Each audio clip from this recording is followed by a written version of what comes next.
Praise the lord. హల్లెలూయా. యేసుక్రీస్తు వారి శ్రేష్టమైన నామంలో ఈ రాత్రి లైవ్ కనెక్ట్ అయిన దేవుని బిడ్డలందరికీ క్రీస్తు నామంలో శుభాలు ప్రకటిస్తున్నాను. మీరందరూ బాగున్నారా? యేసుక్రీస్తు వారి యొక్క దివ్య ప్రబోధనాన్ని ప్రతి రాత్రి మనం వినడం ద్వారా ప్రభువుకి మీరందరూ దగ్గరగా చేరుకుంటున్నారని నేను ప్రభువుని ఘనపరుస్తున్నాను. ఆధ్యాత్మికంగా మనం ప్రభువు దగ్గరగా రావడం ద్వారా అనేక విషయాలు, లేఖనాల్లో రాయబడిన విషయాలు గ్రహించడం ద్వారా క్రీస్తు ప్రభు రాకడ కొరకు మనందరం కూడా సిద్ధపరచుకోవడానికి దేవుడు ఒక అవకాశాన్ని మరియు సమయాన్ని దేవుడు ఇస్తున్నాడు. గత రాత్రి నేను ఇచ్చిన ఆల్టర్ కాల్కి చాలామంది స్పందించి యేసు ప్రభుని తమ రక్షకునిగా అంగీకరించారు. Thank you so much for responding to the call. ప్రభు మిమ్మల్ని ఆత్మలో బలపరచాలని మీకోసం ఎల్లప్పుడూ మేము ప్రార్థన చేస్తూ ఉన్నాం. రాజమండ్రిలో ఈరోజు సాయంకాలం 5 గంటల నుండి ఒక విపరీతమైన వర్షం, ఎక్కడికక్కడ చెట్లు చాలా మట్టుకు పడిపోయి పరిస్థితి సాయంకాలం నుంచి బాగాలేదు. దేవుని కృపను బట్టి ఇప్పుడంతా నిమ్మళించబడింది. సో ఒకవేళ వాతావరణం బాగాలేదు కనుక లైవ్ మధ్యలో ఎక్కడైనా కట్ అయితే కంగారు పడకండి, మరలా అది రెజ్యూమ్ అవుతుంది. కాబట్టి వెంటనే మన టెక్నికల్ టీం ఆ లైన్ చేంజ్ చేసి మరలా లైవ్ ఇస్తారు. కాబట్టి ఒకవేళ మధ్యలో కట్ అయితే ఎవరో కంగారు పడద్దు.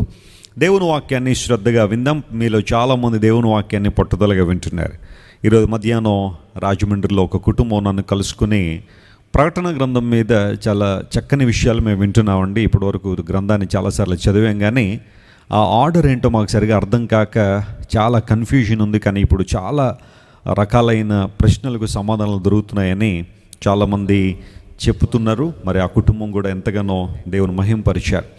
ఒకవేళ నేను చెబుతున్న ఈ మాటలన్నీ కూడా మీరు వింటున్నప్పుడు దేవుడు మీతో చాలా విషయాలు మాట్లాడుతున్నారు. కొన్ని విషయాల్లో దేవుని చిత్తాన్ని గ్రహించి మీరు ముందుకు సాగిపోవాల్సిందిగా ప్రభు పేరటి మీకు మనవి చేస్తున్నాను. గత రాత్రి మనం 7 ముద్రలు, 7 బూరలు మరియు 7 పాత్రలు, ఆ 3 కూడా ఒకదానికొకటి కనెక్ట్ అయి ఉన్నాయని, 7వ ముద్ర విప్పబడినప్పుడు 7 బూరలు, ఆ తర్వాత 7వ బూర ఊదబడుతున్నప్పుడు 7 పాత్రలు కుమ్మరించబడ్డాయి. That is nothing but the divine judgement, దేవుని యొక్క న్యాయపు తీర్పులని గత రాత్రి మనం విన్నాం. మరి ఆస్ట్రోనామికల్ అప్హీవల్ కానీ, ఈ భూమి మీద జరుగుతున్న భయంకర కార్యాలు, సముద్రంలో జరిగే అవన్నీ చూస్తున్నప్పుడు మరి ఆ 7 ఏండ్ల శ్రమ కాలంలో ఎంత భయంకరమైన శ్రమ రాబోతుందో మనం చూసాం. ఎందును బట్టే ఆల్రెడీ పాత నిబంధన గ్రంథంలో ఆల్రెడీ చెప్పబడింది, అది యాకోబునకు ఆపద తెచ్చే దినమని, నాశనము తటస్థించే దినమని, ఉగ్రత దినమని, దాన్ని తాళ చూసేవాళ్ళు ఎవరు లేరని, ఇలాంటివన్నీ మాటలు ఆల్రెడీ మనం చదువుకున్నాం. సో ఆ మాటలకు అర్థం ఏంటో గత రాత్రి మనం చూసాం. వాస్తవానికి ఒక్కొక్క ముద్ర గురించి, ఒక్కొక్క బోర గురించి ఒక్కొక్క క్లాస్ మనం చెప్పుకోవచ్చు, కానీ సరే ఆ మట్టుకు చాలు అని అనిపించింది. చాలా విషయాలు, ఎందుకంటే అవన్నీ కూడా ఉగ్రతకు సంబంధించినవి కనుక వాటిని తప్పించబడే మార్గము ప్రభు అని యేసుక్రీస్తు వారు ఉన్నారు కనుక ఆయన అంగీకరించడం ద్వారా ఉగ్రతను మనం తప్పించుకుని రక్షణ పొందుతామని లేఖనం సెలవిస్తూ ఉంది. సో అవన్నీ కూడా గత రాత్రి మనం ధ్యానం చేశాం. ఈరోజు మరొక ఇంపార్టెంట్ టాపిక్ మీతో మాట్లాడాలని కోరుతున్నాను. That's nothing but the topic about anti Christ, క్రీస్తు విరోధి. యాంటీ క్రైస్ట్ గురించి బైబిల్ ఏం చెబుతుంది, అతను ఎప్పుడు వస్తాడు, ఏం చేస్తాడు, ఇవన్నీ కూడా ఈ రాత్రి కొన్ని ప్రాముఖ్యమైన విషయాలు మనం ధ్యానం చేద్దాం. యాంటీ క్రైస్ట్ గురించి మీలో చాలామందికి కొన్ని సందేహాలు ఉండుండొచ్చు. ఈ రాత్రి మీలో ఉన్న చాలా సందేహాలు నివృత్తిపరచబడాలని నేను మనసారా కోరుకుంటున్నాను. గ్రంథాలు తెరుద్దాం. దానియేలు గ్రంథం 7వ అధ్యాయం 25వ వచనాన్ని మనం చదువుకుందాం.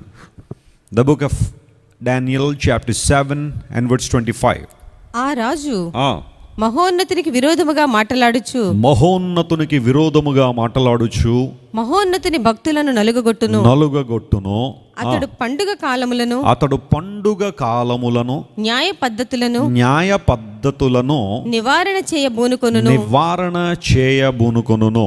వారు ఒక కాలము, చూడండి, వారు ఒక కాలములు అర్ధకాలము అతని వశమున ఉంచబడుదురు. సో దీనికి కనెక్షన్గా దానియేలు గ్రంథం 9వ అధ్యాయం 27వ వచనం కూడా చదువుకుందాం. Daniel chapter 9 and verse 27. అతడు ఒక వారము వరకు అనేకులకు నిబంధనను స్థిరపరచును. అనేకులకు నిబంధన స్థిరపరుస్తాడు. అర్ధవారమునకు సగం కాలం అయిపోగానే అర్ధవారముకు బలిని నైవేద్యమును మరియు నైవేద్యమును నిలిపివేస్తాడు. హేయమైనది నిలుచు వరకు నాశనము చేయువాడు వచ్చును. చాలండి. సో ఈ 2 వచనాలు మనం చదివితే ఏదో ఒక ప్రాముఖ్యమైన అంశాన్ని గురించి, ఒక వ్యక్తి గురించి బైబిల్ గ్రంథంలో దానియేలు కాలంలోనే దేవుడు బయలుపరిచేశాడు.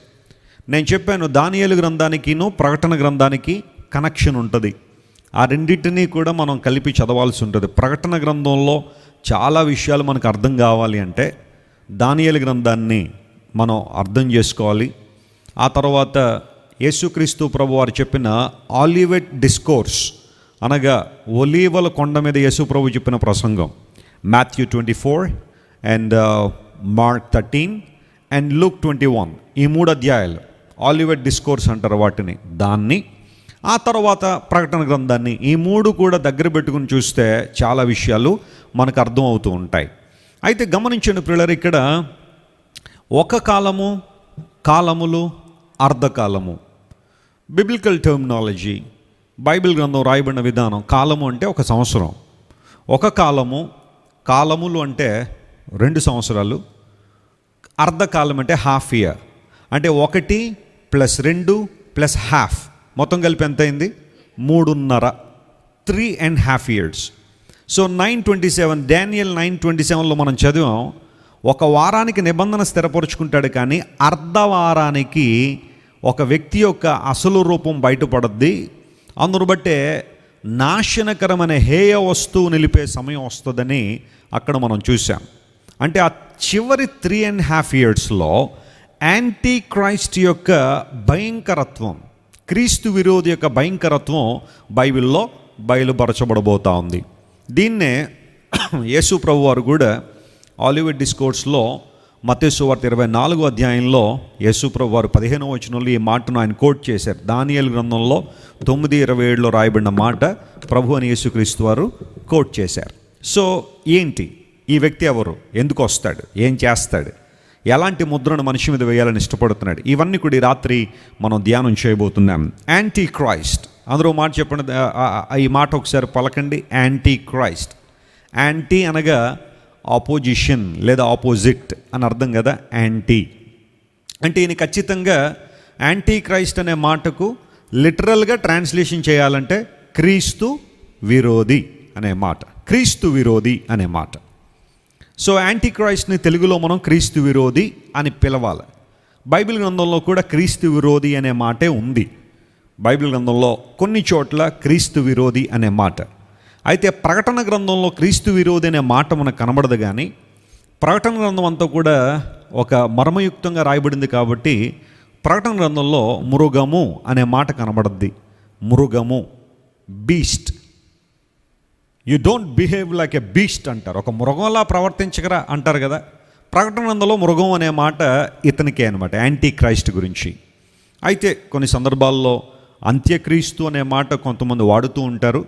అది నరకానికి వెళ్ళిపోయేంత పాపమేం కాదు ఆ మాట వాడడంలో. బహుశా అంత్యక్రీస్తు అనే మాట ఉపయోగించడంలో వారి ఉద్దేశం ఏమై ఉంటుందంటే, తాను క్రీస్తునని ప్రకటించుకునే వారిలో ఇంకా చివరివాడు అతనే, ఇంకా అతని తర్వాత నేను క్రీస్తునని చెప్పేవాళ్ళు ఎవరు ఉండరన్నమాట. అబద్ధపు క్రీస్తులు వస్తారని చెప్పాం కదా, ఇప్పటికే చాలామంది వచ్చేసారు, చరిత్రలో చాలామందిని చూసాం. వాళ్ళందరిలో ఇంకా చివరిగా క్రీస్తును నేనే అని ప్రకటించుకుంటాడు. He will declare that he is God, తానే దేవుణ్ణని, మెస్సియానని ప్రకటించుకుంటాడు.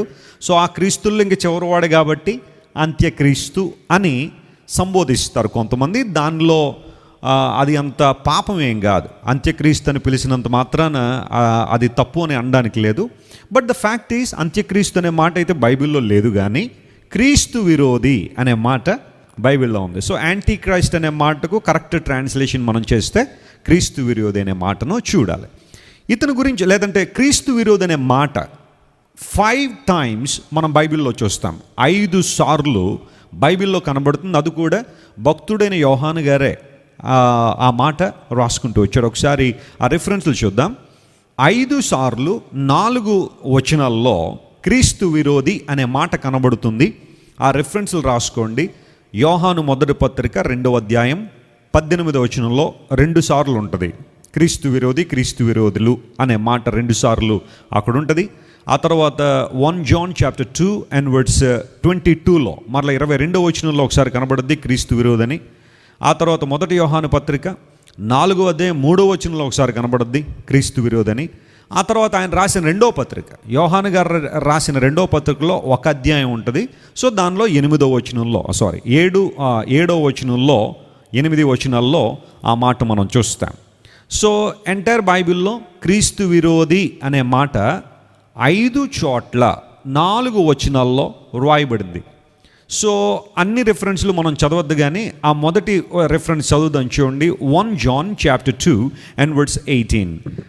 యోహాను రాసిన మొదటి పత్రిక 2వ అధ్యాయం 18వ వచనం. చిన్నపిల్లలారా ఇది కడవరి గడియ. ఇది కడవరి గడియ. క్రీస్తు విరోధి వచ్చునని వింటిరి కదా. విరోధి వచ్చునని వింటిరి కదా. మీరు వింటిరి కదా. ఇప్పుడు కూడా అనేకులైన క్రీస్తు విరోధులు బయలుదేరి ఉన్నారు. ఇది కడవరి గడియ అని, ఇది కడవరి గడియ అని దీని చేత మనం ఏం చేస్తున్నాము, తెలుసుకుంటున్నాము అని భక్తుడైన యోహాను గారు చాలా చక్కని మాట ఇక్కడ రాశాడు. ఇక్కడ క్రీస్తు విరోధి మరియు క్రీస్తు విరోధులు అనే 2 మాటలు ఉపయోగించబడ్డాయి.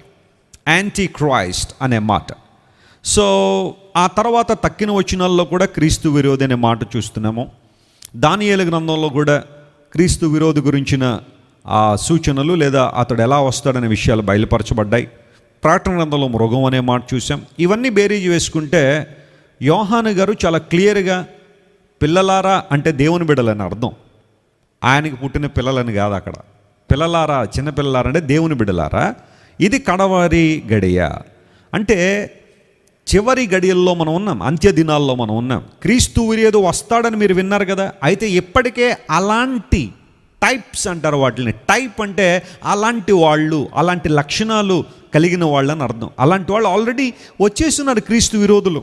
యేసు ప్రభు దేవుడు అని ఒప్పుకొనని వారు, యేసు ప్రభు దేవుని కుమారుడు అని ఒప్పుకొనని వారే క్రీస్తు విరోధులని మనం క్రింద చూసిన వచనాల్లో కూడా మనం చూస్తున్నాం. So John was talking about 2 kinds of people. ఒకటి, యేసు క్రీస్తు ప్రభువుని దేవుడని అంగీకరింపని వారందరినీ క్రీస్తు విరోధుల జాబితాలో వేశాడు. కానీ ఒక పర్టిక్యులర్ పర్సన్, ఒక particular man, he's a person. అతడు ఒక మెటాఫోరికల్ వర్డ్ కాదు.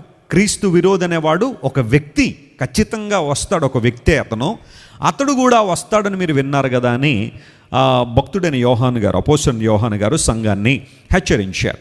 సో ఈ 7 ఏండ్ల శ్రమల కాలంలో, అంటే 7 years ట్రిబులేషన్, ఎందుకంటే శ్రమల కాలం 7 సంవత్సరాలని బైబిల్ చాలా క్లియర్గా చెప్పింది. దానిలో ఎవరికి అనుమానం అయితే లేదు. ప్రతి ఒక్కరికి అనుమానం అయితే సంఘం ఎప్పుడు ఎత్తబడుతుంది అనే విషయం మీద కొంచెం సందేహాలు, సంశయాలు, తర్జన భర్జనలు ఉన్నాయి. కానీ శ్రమకాలం 7 సంవత్సరాలని బైబిల్ చాలా క్లియర్గా రాయబడింది కాబట్టి అది అందరూ ఒప్పుకోవాల్సిందే. ఆ సమయంలో బయలుపరచబడబోయే యాంటీ క్రైస్ట్ అనేవాడు, అంటే తానే క్రీస్తునని ప్రకటించుకుని ప్రపంచాన్ని మోసం చేసేవాడు, ప్రపంచంలో కొన్ని కార్యములు చేయడానికి ఘటసర్పము ద్వారా, డ్రాగన్ ద్వారా అధికారం పొందినవాడని బైబిల్లో ఉంది. అవన్నీ ఏంటో ఎక్స్ప్లెయిన్ చేస్తాను. సో యాంటీ క్రైస్ట్ అనే ఈ వ్యక్తి ఒక యూనిక్ పర్సన్. ఇతడు ఒక ప్రత్యేకమైన వ్యక్తి. ఇతడు భూమి మీదకి రాబోతున్నాడు. ఈ భూమి మీదకి రాబోతున్నాడు. ఎస్పెషల్లీ ఆ 7 ఏండ్ల శ్రమ కాలంలో యాంటీ క్రైస్ట్ బయలుపరచబడతాడు. ఈ విషయాన్ని అందరూ గుర్తుపెట్టుకోవాలి. బయలుపరచబడతాడు అంటే అప్పుడే పుడతాడని కాదు నా ఉద్దేశం. ఒకళ్ళు అప్పుడే పుట్టాడు అనుకోండి, అతనికి ఎన్ని సంవత్సరాలు ఉంటాయి? 7 సంవత్సరాలే ఉంటాయి. ఎంత ఉంటాడనమాట. ఎంత ఉన్నా చిన్నపిల్లవాడు ప్రపంచం రూల్ చేసేసి అందరినీ కంట్రోల్ చేసేసాడు కదా. అందును బట్టి అతడు బయలుపరచబడేది శ్రమకాలంలో, అంటే ట్రిబులేషన్ టైంలో యాంటీ క్రైస్ట్ అనేవాడు బయలుపరచబడతాడు. అంటే ఖచ్చితంగా ఈ శ్రమకాలానికి ముందే అతను పుట్టుంటాడు అన్నమాట కదా. మీకు అర్థమైంది మాట. శ్రమకాలం స్టార్ట్ అయిన తర్వాత గనక క్రీస్తు విరోధి పుడతాడు అంటే అతను ఆ కాలం ముగిసేసరికి, చచ్చిపోయే సమయానికి 7 సంవత్సరాలు ఉంటాయి ఆయనకి. ఆ 7 సంవత్సరాల బాలుడు మరి అతడు చేసే కార్యాలను చేయడానికి అవకాశం అయితే లేదు. అందును బట్టి శ్రమకాలానికి ముందే యాంటీ క్రైస్ట్ పుడతాడు ఎక్కడో. ఆ ఎక్కడ ఏంటనేది కూడా ఆలోచించేద్దాం. అతడు అలా పెరుగుతూ ఉన్నప్పుడు అతని వ్యవహార శైలి అంతా కూడా జాగ్రత్తగా లోకం గమనిస్తూ ఉంటే ఆల్ ఆఫ్ ఎ సడన్గా అతడు కొన్ని కార్యాలు చేయడం మొదలు పెడతాడు. Those things will reveal that he is anti Christ. You got the point? మీకు అర్థమైంది కదా ఈ పాయింట్? సో అతడు శ్రమకాలానికి ముందే పుడతాడు, భూమి మీద పెరుగుతాడు, పెద్దవాడు అవుతాడు. ఊహ తెలిసిన తర్వాత, పరిస్థితులను అవగతం చేసుకున్న తర్వాత, ఆల్మోస్ట్ ప్రపంచాన్ని అంతా కూడా గుప్పిట్లో పెట్టుకోగలిగినంత సామర్థ్యం అతనికి వచ్చిన తర్వాత, then he will be revealed as antichrist. ఈ విషయాన్ని అందరూ గుర్తుపెట్టుకోవాలి. ఇప్పుడు యాంటీ క్రైస్ట్ గురించి బైబిల్ ఏం చెబుతుంది, అతనికి ఇవ్వబడిన టైటిల్స్ ఏంటి లేదా పేర్లు ఏంటి అనేది బైబిల్లో కొన్ని రెఫరెన్స్లు మీకు చూపిస్తాను. చిన్న త్వరగా what the Bible says about antichrist. మొట్టమొదటిగా బైబిల్ సెలవిస్తూ ఉంది, he shall be the prince that will come. వచ్చునట్టి రాజు అని బైబిల్లో మనం చూస్తాం. దానియేలు గ్రంథం 9వ అధ్యాయం 26, 27 వచనాలు మనం చదివితే ఆ మాట అక్కడ చూస్తాం. చూడండి, దానియేలు గ్రంథం 9వ అధ్యాయం 26, 27 వచనాలు. ఈ 62 వారములు 62 వారాలు జరిగిన పిమ్మట ఏమీ లేకుండా అభిషిక్తుడు నిర్మూలం చేయబడతాడు. వచ్చునట్టి రాజు యొక్క ప్రజలు. చూడండి, ఆ మాట అండర్లైన్ చేసుకోండి. వచ్చునట్టి రాజు అన్నాడు. So prince that will come అంటే అతను ఒక రాజుగా ప్రపంచాన్ని ఏలుబడి చేసే ఒక డిక్టేటర్గా ఉంటాడనే క్లూ ఆల్రెడీ డానియేల్లో 9వ అధ్యాయం 26వ వచనంలో మనకు దొరికేసింది. వచ్చునట్టి రాజు అనే మాట అక్కడ చూసాం. రెండవది, ఇతనికి బైబిల్ పెట్టిన పేరు ఏంటంటే మ్యాన్ ఆఫ్ సిన్, పాప పురుషుడు అనే పేరు మనం చూస్తాం. తెస్సలోనికలకు రాసిన 2వ పత్రిక, అపోస్తలుడైన పౌలు తెస్సలోనిక సంఘానికి రాసిన 2వ పత్రిక 2వ అధ్యాయం 3వ వచనం మనం చదివితే ఆ మాటను అక్కడ మనం చూస్తాం. మొదట భ్రష్టత్వము సంభవించి నాశన పాత్రుడగు పాప పురుషుడు. చూడండి, నాశన పాత్రుడగు పాప పురుషుడు. దాని ఇంగ్లీష్లో he's a man of sin. Man of sin, పాప పురుషుడు. మొత్తం పాపమును ప్రేమించేవాడు లేదా పాపముతో నింపబడినవాడు అని. He's a man of sin. అదే వచనంలో అతనికి ఇంకో పేరు కూడా ఉంది, నాశన పాత్రుడు అనే మాట. దాని ఇంగ్లీష్లో సన్ ఆఫ్ పర్డిషన్ అన్నారు. సన్ ఆఫ్ పర్డిషన్, నాశన పాత్రుడు. సో ఆ తర్వాత ది లాలెస్ వన్, అదే తెస్సలోనికలకు రాసిన 2వ పత్రిక 2వ అధ్యాయం 9వ వచనం మనం చదివితే అందులో ఒక మాట ఉందో చూడండి. నశించుచున్నవారు తాము రక్షింపబడుటకై సత్య విషయమైన ప్రేమను అవలంబింపకపోయేరి గనుక వాని రాక అబద్ధ విషయమైన 8వ వచనం మనం చదివితే అప్పుడు ధర్మ విరోధి బయలుపరచబడును. ధర్మ విరోధి బయలుపరచబడతాడు. అతడు చేసే పనులేంటో 9వ వచనంలో మనం చూస్తున్నాం. సో ఇతడు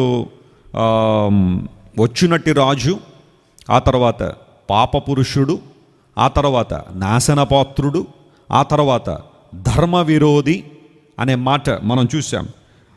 అదే యోహాన్ గారు కూడా ఆల్రెడీ రాశారు క్రీస్తు విరోధి అని. చెప్పండి, క్రీస్తు విరోధి. ఆల్రెడీ మనం చూసాం 1 John chapter 2 and verse 18లో మనం చూసాం క్రీస్తు విరోధని. ఆ తర్వాత ప్రకటన గ్రంథం 13వ అధ్యాయం దగ్గరికి వస్తే క్రూర మృగము లేదా మృగము అనే మాట అక్కడ ఇతనికి ఆపాదించబడింది. యాంటీ క్రైస్ట్కి ఆపాదించబడిన మాట అది. Revelation chapter 13 and verse 1. మరియు 10 కొమ్ములను 7 తలలు గల ఒక క్రూర మృగము సముద్రములో నుండి పైకి వచ్చుట చూచితిని. ఈసారి 4వ వచనం చదవండి. ఆ మృగమునకు అధికారం ఇచ్చినందున. చాలు. అంటే ఈ 2 మాటలు చదివితే ప్రకటన గ్రంథంలో క్రీస్తు విరోధి అనే మాట మనం చూడం, కానీ మృగము అనే మాట తరచుగా మనం చూస్తూ ఉంటాము. Most of the versus and references that were talking about the beast అనే మాట అక్కడ మనం చూస్తాం.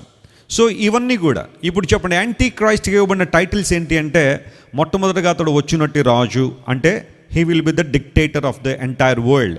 ప్రపంచాన్నంతా ఏలుబడి చేసే రాజుగా ఉంటాడు. ఆ తర్వాత అతడు పాప పురుషుడు, పాపాన్ని ప్రేమించేవాడు, నాశన పాత్రుడు, నాశనం చేస్తాడు, ధర్మ విరోధి, ఏదైతే దేవుని వాక్యం చెబుతుందో దానికి విరోధంగా ఉంటాడు. ఆ తర్వాత క్రీస్తు విరోధి, యాంటీ క్రైస్ట్, యేసుక్రీస్తు ప్రభు లక్షణాలకి ఖచ్చితంగా ఆపోజిట్ అంతా కూడా అతనిలో కనబడుతూ ఉంటుంది. చివరిలో అతనికి మృగము, ఎ బీస్ట్ అనే మాట. ఇవన్నీ కూడా యాంటీ క్రైస్ట్కి ఉపయోగించబడిన టైటిల్స్, లేకపోతే అతడు ఇంట్రడ్యూస్ చేయబడిన విధానం.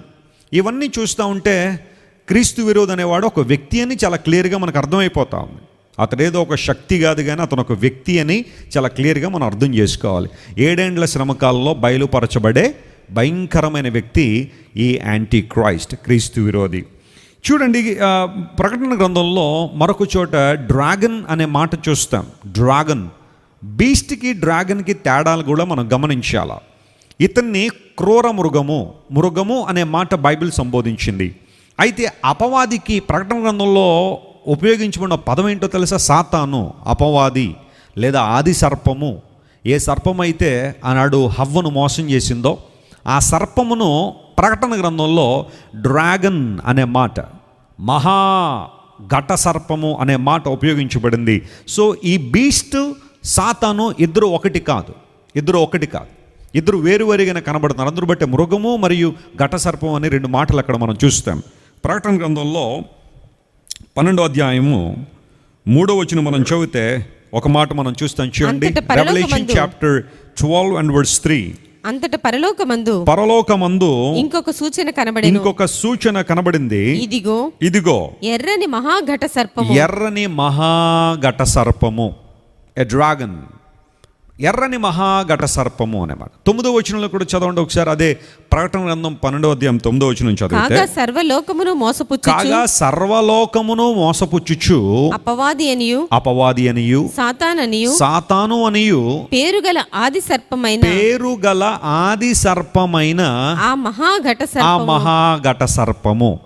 సో ఇప్పుడు రెవల్యూషన్లో మనం సర్పము, ఘట సర్పము అనే మాట చూస్తున్నామంటే అది సాతానుకు వాడబడిన పర్యాయ పదం, అంటే సాతానుకు ఉపయోగించబడిన పదం అది ఘట సర్పము అనే మాట. అయితే మృగము అనేది ప్రత్యేకంగా, ఘట సర్పమునకు ప్రత్యేకంగా ఉన్న మరొక జంతువు కాబట్టి మృగము అనగా యాంటీ క్రైస్ట్ అనే విషయాన్ని గుర్తించాలి. వీళ్ళిద్దరిలో కొన్ని సిమిలారిటీస్ కనబడతాయి. అదేంటంటే మనం ప్రకటన గ్రంథం 12వ అధ్యాయంలో చదివితే ఘట సర్పమునకట 7 తలలను 10 కొమ్ములను ఉండెను అనే మాట ఉంది. అలాంటిదే దాదాపుగా క్రూర మృగానికి కూడా 13వ అధ్యాయం 1వ వచనం చదివితే 10 కొమ్ములను 7 తలలు గల క్రూర మృగము. అంటే మనకి డైరెక్ట్గా క్లియర్గా అర్థమైపోతుంది ఏంటంటే యాంటీ క్రైస్ట్ అనేవాడు సాతాను సంబంధి. చెప్పండి, ఇతను ఎవరన్నమాట? సాతాను సంబంధి, సాతాను యొక్క లక్షణాలను కలిగిన వాడు. అపవాది ఏ విధంగా లోకాన్ని మోసం చేస్తున్నాడో, అపవాది ఏ విధంగా మనుష్యులను ఇబ్బంది పెడుతున్నాడో, అపవాది ఏ విధంగా మనుషులను శోధిస్తూ ఉన్నాడో, సత్యానికి దూరంగా మనుషులను లాక్కుపోతూ ఉన్నాడో, దేవుణ్ణి తప్ప ఇంకా మిగతా అంతా ఆరాధించమని మనుషుల్ని ఎలా ప్రోత్సహిస్తున్నాడో, దాదాపు అలాంటి పనులే యాంటీ క్రైస్ట్ అనేవాడు ఆ 7 ఏండ్ల కాలంలో జరిగిస్తాడు. ఘట సర్పమునకు 7 తలలు 10 కొమ్ములు ఉన్నట్టుగానే మృగానికి కూడా 7 తలలు 10 కొమ్ములు ఉన్నాయి. Dragon is different from the beast, otherwise the beast is different from dragon. ఈ రెండు ఒకటి కాదు. గ్రీకు భాషలో వాడబడిన పదాలు ఏంటంటే బీస్ట్ అనే పదానికి థెరియోన్ అనే పదం వాడారు. థెరియోన్ అనే పదం అనగా బీస్ట్, ఇది యాంటీ క్రైస్ట్కి వాడబడిన పదం. అదే డ్రాగన్కి వాడబడిన పదం మనం చూస్తే రెవల్యూషన్ చాప్టర్ 12లో డ్రాగన్, శాటన్కి ఉపయోగించబడిన పదాలు మనం చూస్తున్నాం. సో బైబిల్ గ్రంథంలో ఎక్కడైతే ఈ వ్యక్తి కొరకు వ్రాయబడిందో అక్కడ మృగము అనే మాట చూస్తాం. He is none other than antichrist. ఇతని రూపం ఎలా ఉంది అంటే, యోహాను గారు చూస్తూ ఉన్నప్పుడు సముద్రంలోంచి బయటకు వస్తున్న ఒక క్రూర మృగం ఎలా కనబడింది, చాలా విచిత్రంగా ఆ క్రూర మృగం. అంటే కొంచెం దాన్ని మనం ఒక చిత్ర రూపంలో ఒక పిక్చరైజ్ చేస్తే యోహాను గారికి, ఫర్ ఎగ్జాంపుల్ చూస్తే మీరు యోహాను గారు ఇలా గమనిస్తూ ఉంటే అప్పటిదాకా 12వ అధ్యాయం వరకు కూడా కొన్ని సందర్భాల్లో పరలోకంలో జరుగుతున్నాయి చూశాడు. ఇప్పుడు కరెక్ట్గా భూమి మీదకి అలా దృష్టి మళ్లించగానే సముద్రంలోంచి ఒక మృగం బయటకు వస్తూ ఉంది.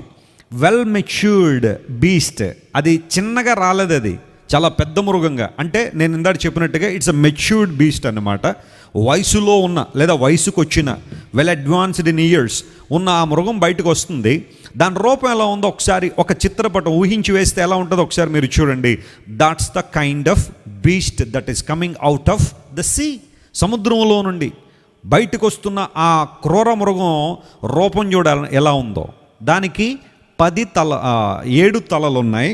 ఆ తర్వాత 7 తలల మీద 10 కొమ్ములు ఉన్నాయి. కొమ్ము ఘనతకు, అథారిటీకి, పవర్కి సాదృశ్యం అని చెప్పాం కదా. సో ఈ మృగం అలా కనబడుతుంది అనమాట. ఇప్పుడు ఆ ఎక్స్ప్లెనేషన్ ఎలా ఉంటుందంటే, మనం రెవల్యూషన్ చాప్టర్ 13లో మనం చూస్తే అది చిరతపులిని పోలిన ఒక మృగం అన్నాడు. అంటే చూడ్డానికి చిరతపులి ఎలా అయితే ఉంటుందో, ఒక లెపర్డ్ ఎలా అయితే ఉంటుందో అది అలా ఉంటుందట. దాని ముఖం మాత్రం, దాని నోరు మాత్రం సింహపు నోరట. ఒక లయన్కున్న నోరు ఎలా ఉంటుందో దాని నోరు మాత్రం చిరుతపులకు ఉన్నట్టు ఉండదట. దాని నోరు దగ్గర కొంచెం మార్పు వచ్చింది, సింహంలాగా ఉంది. దాని పాదాల దగ్గరికి వచ్చేసరికి ఆ పాదాలు ఎలుగుబంటికుండే పాదాలని అక్కడ రాయబడినాయి. అంటే feet like a bear, leopard and lion, ఈ 3 దానిలో కనబడుతున్నాయి. ఈ విచిత్రమైన దృశ్యాన్ని యోహాను గారు చూశారు. ఏం నేర్పించాలనుకున్నాడు దేవుడు, ఏం చెప్పాలనుకుంటున్నాడు ఆయన అంటే, ఈ మృగము యాంటీ క్రైస్ట్ అయితే అతడు సముద్రంలోంచి బయటకు వస్తున్నప్పుడు ఎలా కనబడుతున్నాడంటే చిరతపుల్లా కనబడుతున్నాడు. అతని నోరేమో సింహంలాగా ఉంది, అతని పాదాలేమో ఎలుగుబంటిలాగా ఉన్నాయి, అతనికేమో 7 తలలు ఉన్నాయి, వాటి మీద 10 కొమ్ములు ఉన్నాయి. ఈ డిస్క్రిప్షన్ మనం ఎలా అర్థం చేసుకోవచ్చు. యాంటీ క్రైస్ట్ యొక్క లక్షణాలు గమనించండి. ఈ యొక్క ప్రకటన గ్రంథంలో ఎస్పెషల్లీ మనం ఇలాంటి సన్నివేశాలు చూస్తున్నప్పుడు వాటిని చూసి మనం ఏం నేర్చుకోవాలంటే, ఏదో ఒక సందేశం దేవుడు దానిలో ఉంచాడు. ఫర్ ఎగ్జాంపుల్ నేను చెప్పాను, యోహాను గారు పరలోక రాజ్యాన్ని చూడగానే యేసు ప్రభువుని ఒక రూపంలో చూశాడు. ఆ అర్థం ఏంటో, ఆయన తల మీద ఉన్న కిరీటం ఏంటో, ఆయన చేతుల్లో ఆయన యొక్క ముఖ రూపం ఏంటో, ఆయన వేసుకున్న వస్త్రం ఏంటో, ఆయన నోట నుండి బయలు వెళ్ళే ఖడ్గం ఏంటో, ఇవన్నీ కూడా ఆలోచన చేశాం. ఒక్కొక్క స్పిరిచువల్ మీనింగ్ అనేది దానికి ఉంటుంది. ప్రకటన గ్రంథం ఆ విధానంలో రాయబడింది కాబట్టి. ఇప్పుడు చూస్తున్న ఈ విషయాన్ని మనం ఆలోచన చేస్తే, ఇది ఆల్రెడీ ఇలాంటి ఒక సన్నివేశం దానియేలు గారు రాశారు. ఆయన గ్రంథంలో, దానియేలు గ్రంథంలో 7వ అధ్యాయంలో కూడా అతనికి ఒక దర్శనం వచ్చింది. ఆ దర్శనంలో దాదాపు ఇలాంటిది ఆయన చూశాడు. ఒకసారి అది కూడా చూద్దాం. చూడండి, లెట్స్ కమ్ టు డానియేల్. ప్రకటన గ్రంథం, దానియేలు గ్రంథాన్ని మనం రెండింటినీ కూడా జాగ్రత్తగా పరిశీలన చేసుకుంటూ చదివితే కొన్ని విషయాలు మనకు అర్థం అవుతాయి. ఏంటి యోహాను గారు చూసిన ఈ చిరతపుల్లు ఏంటి, అసలు ఎలుగుబంటి ఏంటి, ఆ సింహం ఏంటి అంటే దానికి క్లూ మనకి ఇక్కడ దొరుకుతుంది. ఎక్కడ? దానియేలు గ్రంథం 7వ అధ్యాయంలో దానియేలు గారికి ఒక దర్శనం వస్తూ ఉంది.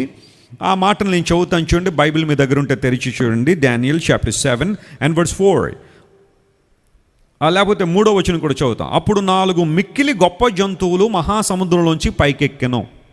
These are 4 separate or distinct animals. దానియేలు గారు చూస్తున్నప్పుడు ఇవి ఒక్కొక్కటి ఒక్కొక్క ప్రత్యేకమైన జంతువు. ఇది ఆ జంతువుల్లో మొట్టమొదటిది ఏంటంట? 4వ వచనం, మొదటి సింహమును పోలినది, దానికి పక్షిరాజు రెక్కల వంటి రెక్కలుండెను. సింహానికి ఎక్కడైనా రెక్కలు ఉన్నట్టు చూసాము మనం, కానీ ఆ సింహానికి ఏమున్నాయట? ఈగల్కి, పక్షిరాజుకు ఉండే 2 రెక్కలు ఉన్నట్టుగా ఆ రెక్కలు దానికి ఉన్నాయట. ఉన్న తర్వాత ఏమైంది అని ఆలోచన చేస్తే, నేను చూచుచుండగా దాని రెక్కలు ఏం చేయబడినాయట? కట్ చేసేవండి, తీసేశారట. ఆ రెక్కలు ఎవరు తీశారు? దేవుడే తీశాడు. ఆ రెక్కలు కట్ చేశాడు. అందును బట్టి దానికి పక్షిరాజు రెక్కల వంటి, నేను చూచుచుండగా దాని రెక్కలు తీయబడినవి కనుక మనుష్యుని వలె అది పాదములు పెట్టుకుని నేలపైన నిలవబడెను, మరియు మానవ మనస్సు వంటి మనస్సు దానికి ఇయ్యబడను. ఈ మాట నేను చెప్పినప్పుడు మీకు ఒక వ్యక్తి గుర్తొచ్చేయాలి. ఎవరతను? నెబుకద్నెజర్ కదా. మానవ మనస్సు అతనికి ఇవ్వబడిందంటే నెబుకద్నెజర్. సో నో డౌట్ మరొక్కసారి దానియేలు గారికి దేవుడి దర్శన రూపంలో మానవ ప్రభుత్వాల గురించి, హ్యూమన్ గవర్నమెంట్స్ గురించిన ఒక దర్శనాన్ని ఇచ్చేస్తూ ఉన్నాడు. అంటే దానియేలు గారి తర్వాత ఎలాంటి ప్రభుత్వాలు వస్తాయి, ఎలాంటి రాజ్యాలు భూమి మీదకి వస్తాయని దేవుడు ముందుగానే ఒక ప్రాముఖ్యమైన విధానంలో బయలుపరుస్తున్నాడు. సో మొదటి జీవి సింహంలా ఉంది, అది ఖచ్చితంగా బబులోను సామ్రాజ్యానికి పోల్చబడింది. 5వ వచనంలో 2వ జంతువు ఎలుగుబంటిని పోలినది. అంటే ఇప్పుడు యాంటీ క్రైస్ట్ పిక్చర్ మనం చూసాం రెవల్యూషన్ చాప్టర్ 13లో. దానిలో అతని పాదాలు ఎలా ఉన్నాయట? ఎలుగుబంటిని పోలిన పాదాలు. అంటే ఇక్కడ దానియేలు గారు చూసిన దర్శనంలో 2వ జంతువు ఎలుగుబంటి వంటిది. అది ఒక పార్శ్వము మీద పండుకొని తన నోట పండ్ల మధ్య 3 ప్రక్కటెముకలను పట్టుకున్నది. అది ఒకవైపే పడుకుని ఉన్నదట అది. ఆ తర్వాత దాని నోట్లో 3 ఏమున్నాయి? ప్రక్కటెముకలు ఉన్నాయి. ఆ తర్వాత 6వ వచనం చదివితే, పిమ్మట చిరుతపులిని పోలిన ఒక జంతువును చూసెను. దాని వీపున పక్షి రెక్కల వంటి 4 రెక్కలు ఉన్నాయి. 3వ జంతువు చిరుతపులి, ఎ లెపర్డ్. దానికి ఎన్నున్నాయట రెక్కలు? 4 రెక్కలు ఉన్నాయట. దానికి 4 తలలు ఉన్నాయి. దానికి కూడా ఆధిపత్యం ఇవ్వబడింది అన్నాడు. ఇప్పుడు 4వ బీస్ట్ గురించి మాట్లాడుతూ ఒక డిస్క్రిప్షన్ రాశాడంటే, ఘోరమైన అనే పదం రాస్తాడు అక్కడ దానియేలు గారు రాస్తూ. ఆ మాట చూద్దాం, చూడండి 7వ వచనం. పిమ్మట రాత్రియందు నాకు దర్శనములు కలిగినప్పుడు నేను ఇంకా చూచుచుండగా ఘోరమును భయంకరమగు 4వ జంతువు ఒకటి కనబడెను. అది తనకు ముందుగా ఉండిన ఇతర జంతువులకు భిన్నమైనది, అది మహాబలాత్యములు గలది అని మాట అక్కడ మనం చూసాం. అంటే ఇక్కడ చూడండి, దానియేలు గారు చూస్తున్నప్పుడు 4 రకాలైన జంతువులు. 4వ రకమైన జంతువు ఎలా ఉంది లేదా దేంతో పోల్చాడు అక్కడ రాయబడలా. ఘోరమైన ఒక జంతువు అన్నాడంతే, ఒక రూపం చూశాడంతే. అదంట చాలా భయంకరమైన బల ఆధిపత్యం కలిగిందనే ఆ మాట అక్కడ రాసుకుంటూ వచ్చాడు. సో మనం డానియల్ చాప్టర్ 7ని డీకోడ్ మనం చేస్తే, ఆ మొదటి జంతువు సింహం ఏమో బబులోను సామ్రాజ్యానికి సూచన. 2వ జంతువు ఎలుగుబంటి, అది మాదీయ పారసీకుల సామ్రాజ్యానికి సూచన. 3వ జంతువు ఆ చిరుతపులిని పోలినది గ్రీకు సామ్రాజ్యానికి సాదృశ్యం. చిరుతపులు ఏ విధంగా అయితే వేగంగా పరిగెడుతుందో, గ్రీకు సామ్రాజ్యం కూడా అదే వేగంగా ఎస్టాబ్లిష్ చేశాడు. అలెగ్జాండర్ చిరుతపులిలా పరిగెత్తాడు. చిరుతపులి గంటకి 80 మైళ్ళు పరిగెడుతుందట. 80 మైళ్ళు అంటే సుమారుగా 120 కిలోమీటర్లు. ఏ జంతువునైనా తప్పించుకోవచ్చు, కానీ చిరుతపులిని ఏం చేయలేము మనం, తప్పించుకోలేమంటారు వేగంగా. So that's what leopard means. చాలా వేగంగా స్పీడ్గా తన రాజ్యాన్ని విస్తృతపరిచేశాడు. ఆ చివరి వచ్చిన జంతువు రూపం మనకు తెలియదు, కానీ ఒక ఊహాచిత్రాన్ని వేస్తే ఆ 4 జంతువుల ఆ చివరి రూపం సంథింగ్, ఒక అనానిమస్ ఒక పిక్చర్ మనం చూస్తే ఆ జంతువు అట చాలా భయంకరమైన జంతువుగా ఉంది. అది మహాబలము, మహా ఆధిపత్యం కలిగిన జంతువు అని దానియేలు గారు రాశారు. ఇప్పుడు దానికి కనెక్షన్ ఏంటంటే, ఇప్పుడు ఈ 4 జంతువుల గురించి ఆల్రెడీ డానియేల్లో దేవుడు బయలుపరిచాడు. కాబట్టి ఇప్పుడు వచ్చి ఈ జంతువు ఎలా ఉందంటే మిక్స్డ్ విత్ దోస్ నేచర్స్. ఆ 4 రకాలైన జంతువులను తనలో ఇముడ్చుకున్న ఒక క్రూరంగా దీనిలో కనబడుతుంది. అంటే ఒక మాటలో చెప్పాలంటే, this is the final government, final Kingdom అనే విషయాన్ని మీరు గుర్తుపెట్టుకోవాలి. I'm talking about human Kingdom. మరి ఆ తర్వాత క్రీస్తు రాజ్యం చేయబోతున్నారు కదండి. యేసు ప్రభు రాజ్యం స్థాపించబడుతుందంటే ఆయన దేవుడిగా రాజ్యాన్ని చేయబోతున్నాడు. కానీ this will be the final Kingdom అనమాట. అందును బట్టే ఈ క్రూర మృగము పైకి వస్తున్నప్పుడు చిరతపుల్లా ఉంది. అంటే చాలా తక్కువ టైంలో చాలా ఫాస్ట్గా స్ప్రెడ్ అయిపోద్ది. ఆ తర్వాత అది ఎలుగుబంటి పాదములు కలిగి ఉంది. ఎలుగుబంటి ఏ విధంగా నలగగొడతా ఉంటుందో, సంపూర్ణంగా ఏ విధంగా అణగదొక్కుతూ ఉంటుందో, 3 ఎముకలు ఆల్రెడీ దాని నోట్లో ఉన్నాయని మాట విన్నాం. అణగదొక్కడం, అప్రెషన్ అనే విషయానికి అది సాదృశ్యం కనబడుతుంది. సింహపు నోరు, ఫెరోషియస్నెస్ లేదా అథారిటీ, ఒక భయంకరమైన ఆధిపత్యం అన్నమాట. ఇంకా సింహం మృగరాజ్యాన్ని ఎలాగైతే మనం చెప్పుకున్నామో అలాంటి దర్పము, గర్వము, అహంభావము ఆ జంతువులో ఉంటాయి. అంటే ఇవన్నీ మనం జాగ్రత్తగా క్రోడీకరిస్తే, లెట్ మీ టెల్ యూ, ఈ వచ్చే రాజు ఎలా ఉంటాడు, యాంటీ క్రైస్ట్ యొక్క నేచర్ ఎలా ఉంటుంది, తత్వం ఎలా ఉంటుందంటే, నెంబర్ 1 లెపర్డ్ అనగా ఫాస్ట్గా స్ప్రెడ్ అవుతాడు. అంత మాత్రమే కాకుండా ఏ క్యాట్ లైక్ విజిలెన్స్. లెపర్డ్ అనగా చాలా స్పీడ్గా, చాలా ఫాస్ట్గా స్ప్రెడ్ అవ్వడం మాత్రమే కాకుండా, that talks about a cat like vigilance అనగా చిరుతపులి రాత్రి వేళ కూడా వేటాడద్ది. అది పగలు రాత్రి తేడా ఉండదు. చెట్ల మీదకి ఎక్కినా కానీ వేటాడేస్తుంది, ఎవరిని వదిలిపెట్టదు, ప్రతి ఒక్కరిని వేటాడద్ది. ఆ చిరుతపులి అనే దానికి ఈ స్వభావం సూచనగా కనబడతా ఉంది.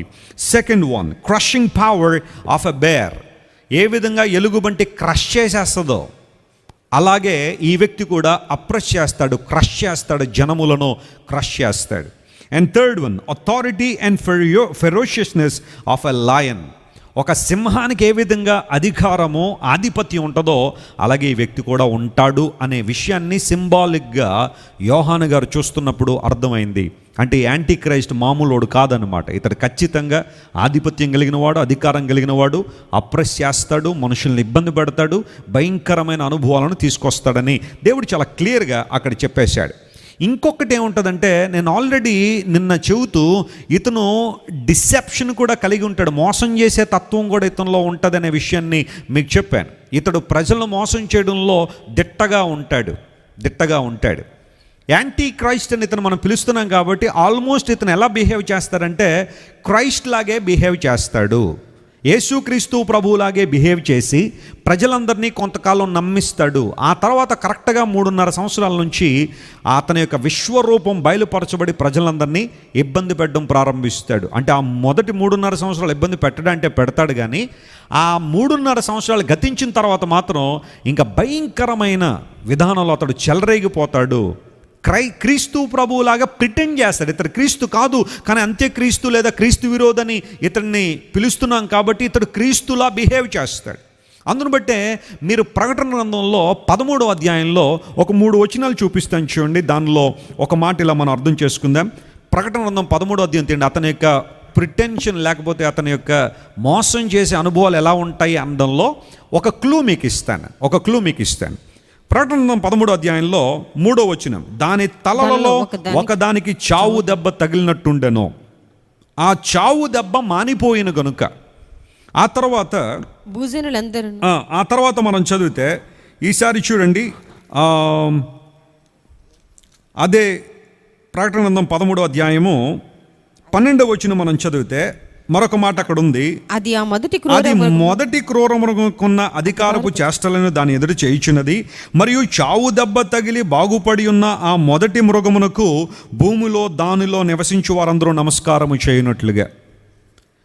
సో ఇక్కడ ఈ చావు దెబ్బ ఏం తగిలింది? యాంటీ క్రైస్ట్ అన్నవాడికి చావు దెబ్బ ఏం తగిలింది, ఏం తగులుతుంది అన్న దానిలో కొన్ని ఒపీనియన్స్ ఉన్నాయి. అందులో ఒకటి మాత్రం చెబుతున్నాను, ఇది ఒక్కటే అని నేను చెప్పట్లేదు, కొన్ని ఉన్నాయి ఒపీనియన్స్ ఉన్నాయి. అందులో ఒకటి ఏంటంటే, he pretend like that he was crucified and resurrected.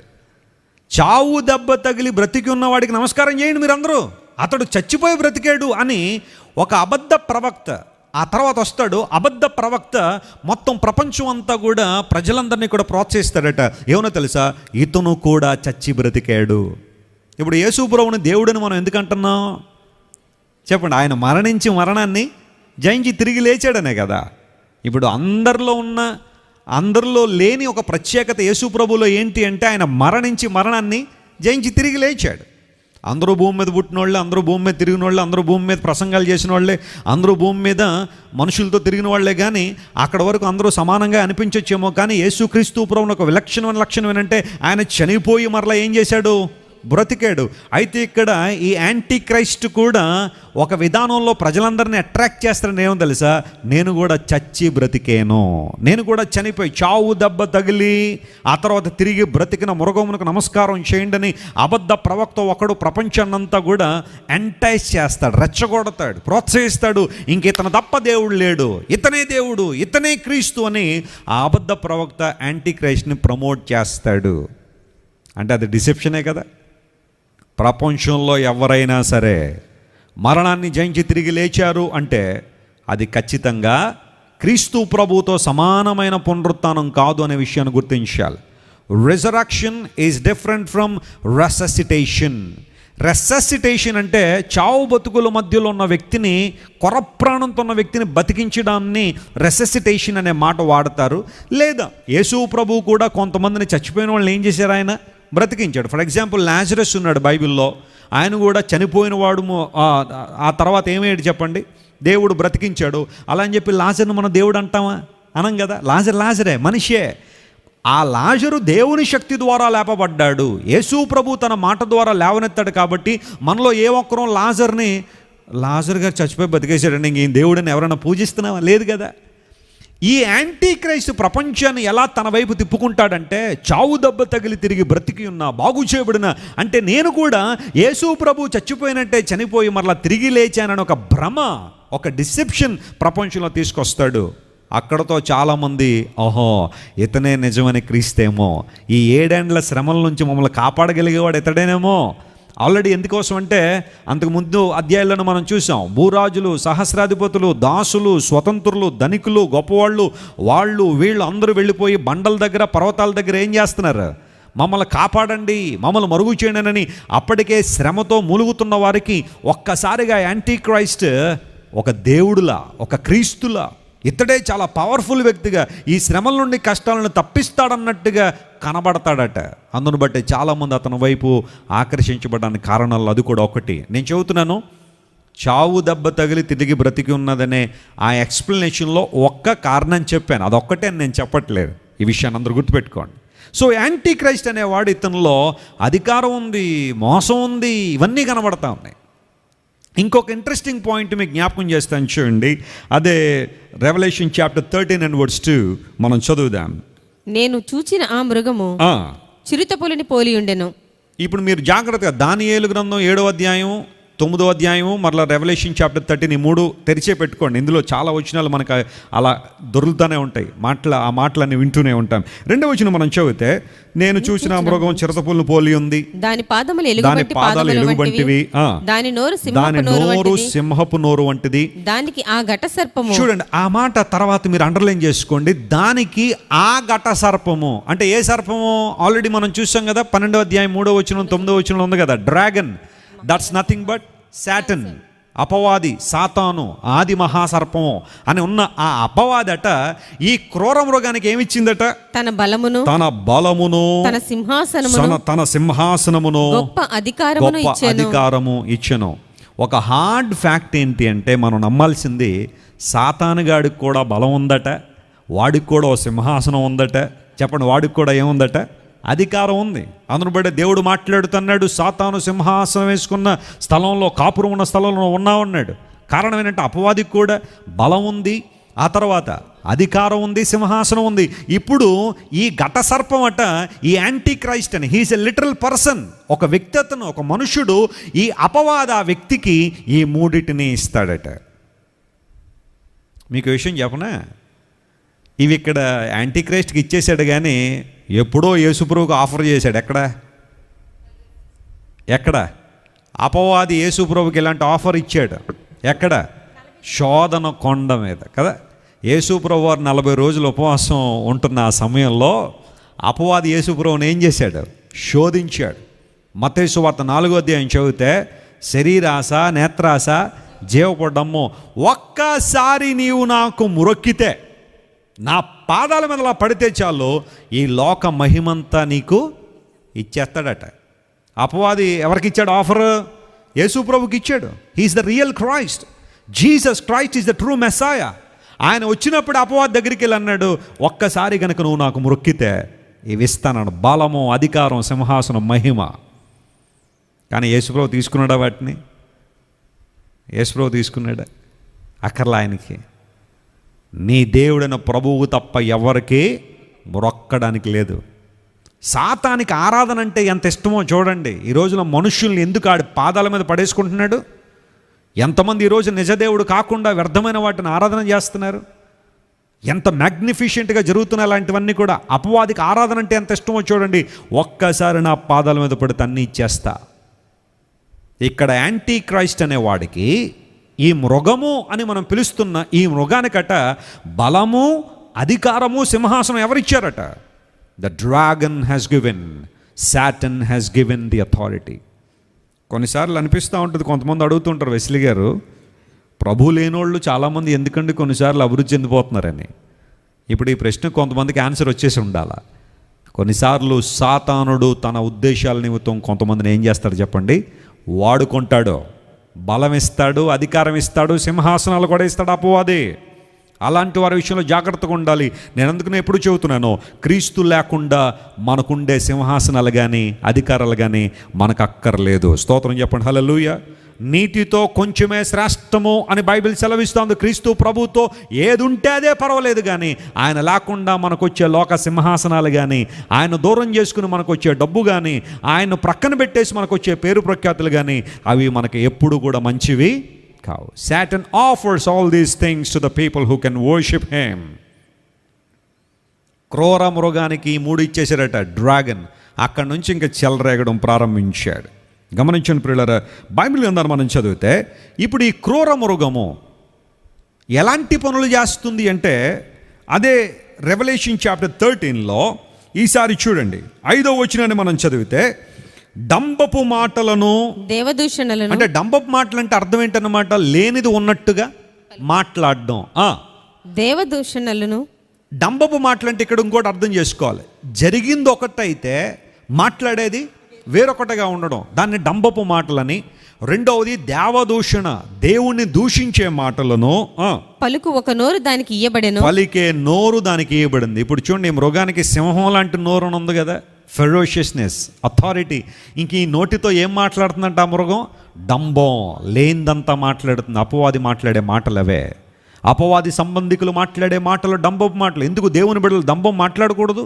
డాంబికులు ఎందుకు దేవుని సన్నిధిలో నిలవలేరు అంటే అది ఎవరి లక్షణం? అది సాతాను లక్షణం. ఉన్నది మాట్లాడడం తప్పేమి లేదు, కానీ కొంతమంది లేనిపోని అని ఏం చేస్తూ ఉంటారు, దాన్ని డంబం అన్నాడు. సో ఈ క్రూర మృగం డంబపు మాటలు మాట్లాడుతుందట, అంటే ప్రజలందరినీ కూడా ఆకర్షించుకోవడానికి.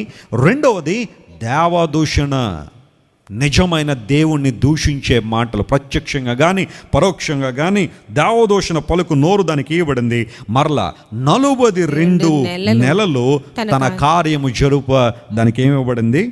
అధికారం ఇవ్వబడింది. చూసారా ఎన్ని నెలలు అన్నమాట ఇది? 42 నెలలు అంటే ఎన్ని సంవత్సరాలు? 3.5. అంటే ఈ ట్రిబులేషన్ పీరియడ్లో చివరి 3.5 గ్రేట్ ట్రిబులేషన్ అని మనం పిలిచే మహాశ్రమ కాలం అని, కరెక్ట్గా అక్కడి నుంచి యాంటీ క్రైస్ట్ యొక్క ఆ నిజమైన స్వభావం బయటకు వస్తుంది. ఏం జరుగుద్ది అక్కడ? ఆ టైంలో జరిగేది ఏంటి? జాగ్రత్తగా ఆలోచించేయండి. కొంతమంది అంటూ ఉంటారు, అబ్బాయి ఇవన్నీ జరిగేలా కనబట్టలేదండి, యాంటీ క్రైస్ట్ అనేవాడు మొత్తం ప్రపంచాన్నంతా ఏలుబడి చేసే డిక్టేటర్. ఆయన ఒక ప్రాంతాన్నో ఒక దేశాన్నో కాదు, ఆల్మోస్ట్ ఎవ్రీ నేషన్ డిక్టేట్ చేస్తాడు వాడు. బైబిల్ గ్రంథంలో ఆ మాటలు ఉన్నాయి, సకల జనములను. ఆ మాట కూడా చూపిస్తాను చూడండి. ఈ మాట 7వ వచనం మనం చదివితే, మరియు పరిశుద్ధులతో యుద్ధము చేయను, వారిని జయింపను, దానికి ఏమివ్వబడింది? అధికారం ఇవ్వబడింది. ప్రతి వంశం మీద. నా మాట అండర్లైన్ చేసుకుని, ఈ మృగానికి ఎవరెవరి మీద అధికారం ఉంటుందట? ప్రతి వంశము మీదను, ప్రతి ప్రజ మీదను, ఆయా భాషలు మాట్లాడు వారి మీదను, ప్రతి జనము మీదను అధికారం దానికి ఇవ్వబడింది. అంటే హీఈస్ వరల్డ్ డిక్టేటర్ అని బైబిల్ చెప్తుంది, నా మాట కాదు. ఇది ప్రపంచాన్నంతా కూడా ఏం చేస్తాడనమాట? ఏలుబడి చేస్తాడు. Is a world dictator. So what will happen? ఏం జరగబోతుందని ఆలోచన చేస్తే చూడండి, 10 కొమ్ములు అనే మాట బైబిల్లో మనం చూసాం, దానియేలు గ్రంథంలో కానీ రెవల్యూషన్లో కానీ. 10 కొమ్ములు అంటే అర్థం ఏంటంటే, రానున్న రోజుల్లో, అది ఎప్పుడు అనేది మనం గెస్ చేయలేం, కానీ ఖచ్చితంగా యుగ సమాప్తికి ముందు, అంటే యేసు ప్రభు రాకముందు, ఈ భూమి మీదకి బహిరంగంగా రాకముందు 7 ఏళ్ల శ్రమకాలం, దానికి ముందు చర్చ్ ర్యాప్చర్ అవుతుందని మనం విన్నాం. దానికి ముందు ప్రపంచంలో కొన్ని సమీకరణాలు జరుగుతాయి. చెప్పండి, ఏం జరుగుతాయి? సమీకరణ అంటే అర్థం ఏంటి? అందరూ ఒక చోటకి రావడం.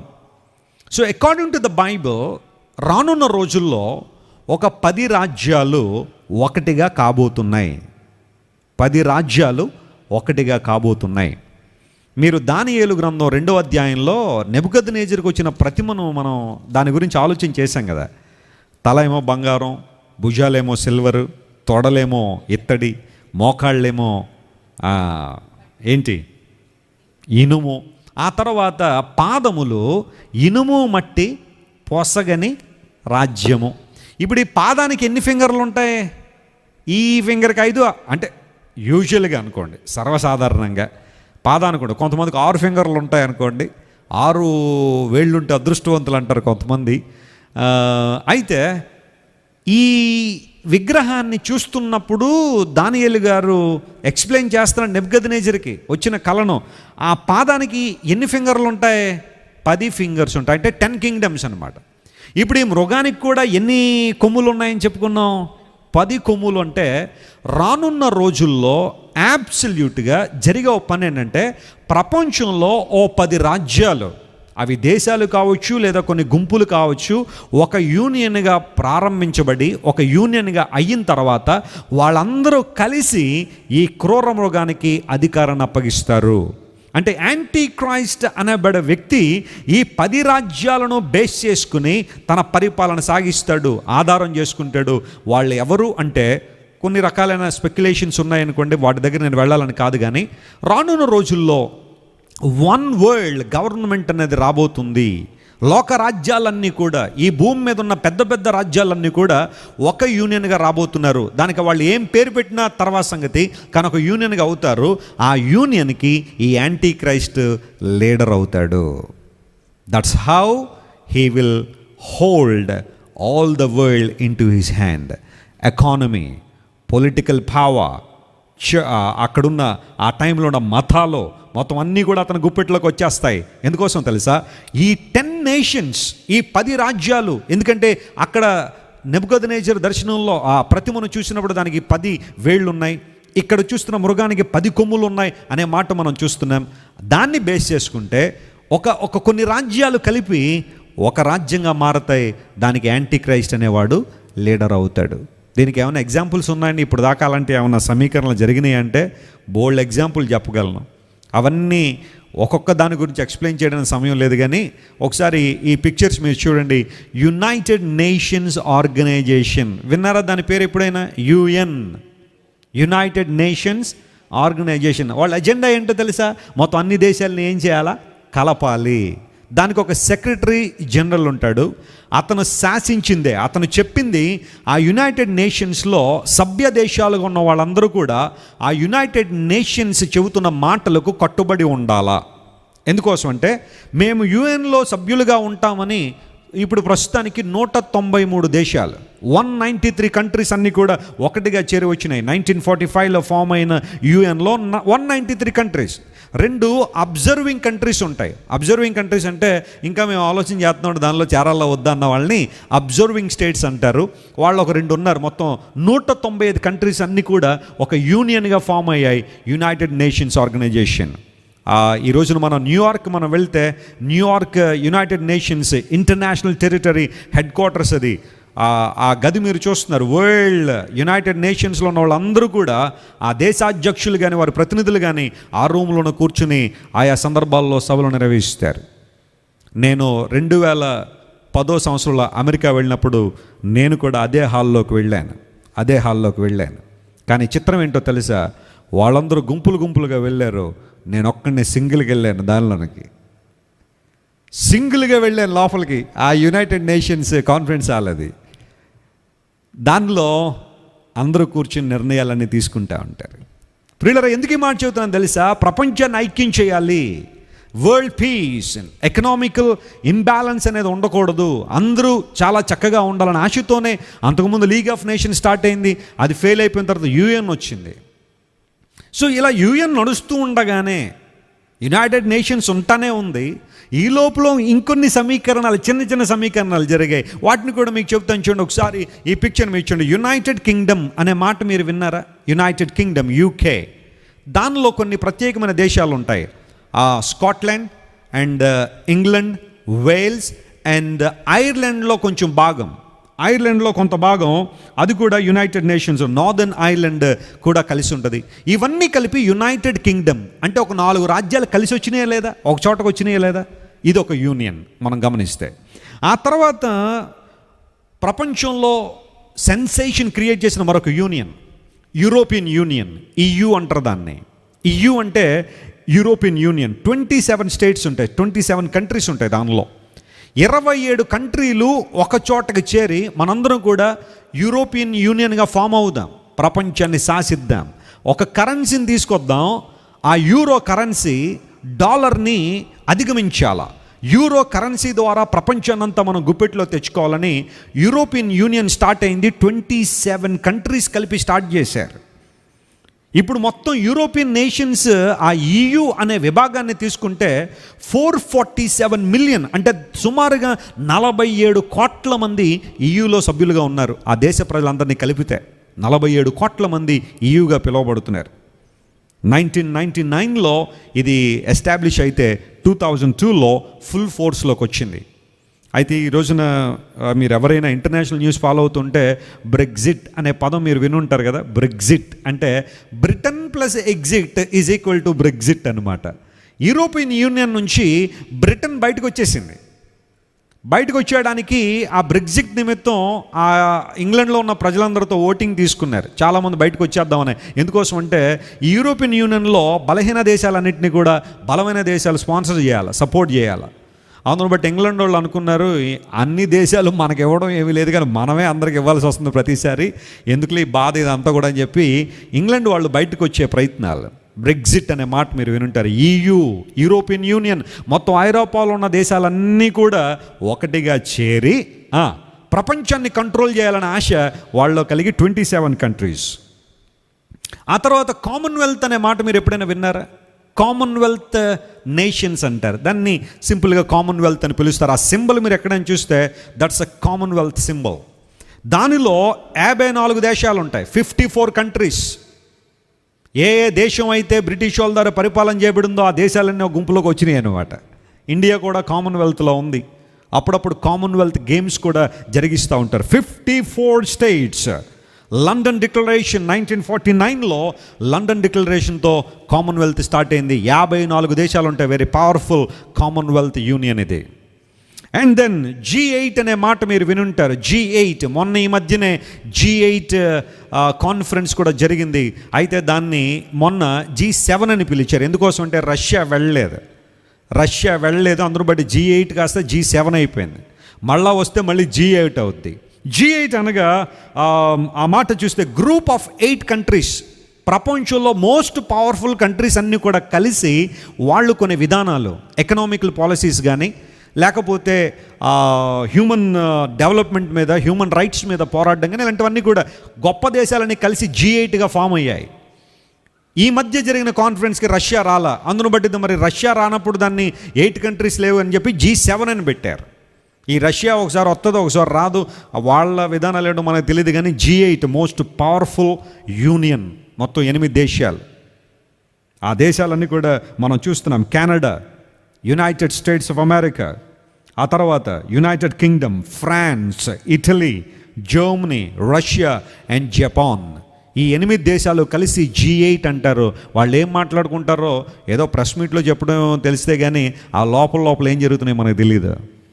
అంటే నేను చెబుతున్నా, ఎందుకు ఈ ప్రపంచ దేశాలన్నీ కూడా కలవడానికి ఎందుకు ప్రయత్నం చేస్తున్నాయి? ఈ ప్రయత్నాలు ఎవరికి దారితీస్తాయి? ఎలాంటి సంఘటన దారితీస్తాయి? ఒక యూరోపియన్ యూనియన్ కానీ, ఒక G8 కానీ, ఒక కామన్వెల్త్ కానీ, ఒక యునైటెడ్ నేషన్స్ కానీ, ఇవన్నీ వేటికి దారితీస్తున్నాయి? ఇంకా చెప్పగలను, ఇంకా చాలా విషయాలు ఉన్నాయి చెప్పడానికి. అరబ్ లీగ్ అని మరొక లీగ్ స్టార్ట్ అయింది. అంటే అరబ్ కంట్రీస్ అన్నీ కూడా వాళ్ళందరూ కూడా ఒక చోటకి చేరి, మనందరం కూడా ఒక మతాన్ని అనుసరించే వాళ్ళం కాబట్టి అరబ్ నేషన్స్ అన్నీ కూడా ఐక్యంగా ఉండాలా, మనందరం కూడా ప్రపంచాన్ని కంట్రోల్ చేయాలా, ఎకానమీని కంట్రోల్ చేద్దాం అని అరబ్ దేశాలన్నీ కూడా అరబ్ లీగ్ స్టార్ట్ చేశారు. 22 దేశాలు దానిలో ఉంటాయి. 22 అరబ్ నేషన్స్. 1945లో ఇది స్టార్ట్ అయింది. అరబ్ లీగ్ అనే మాటను మనం చూస్తాం. వాస్తవానికి స్టార్ట్ అయినప్పుడు 6 దేశాలు మాత్రం ఉండేవి. ఇప్పుడు 22 అరబ్ దేశాలు. యాంటీ సెమిటిజం గురించి నేను ఆల్రెడీ చెప్పాను. ఈ 22 అరబ్ దేశాలకి ఇశ్రాయేలు ప్రజల మీద ఎక్కడ దాకా ఉంటుంది, యూదుల మీద. వాళ్ళంటే అసలు పడదు, ప్రతీకారం తీర్చుకోవాలనే ఆశ వాళ్ళకి ఎప్పుడు ఉంటూనే ఉంటుంది. ఈ మధ్యనే కొన్ని శాంతి ఒప్పందాలు జరుగుతున్నట్టుగా కనబడుతున్నాయి, కానీ అంతర్లీనంగా మాత్రం ఆ వ్యతిరేకత, ఆ హేటెడ్నెస్ కొనసాగుతూనే ఉంటుంది.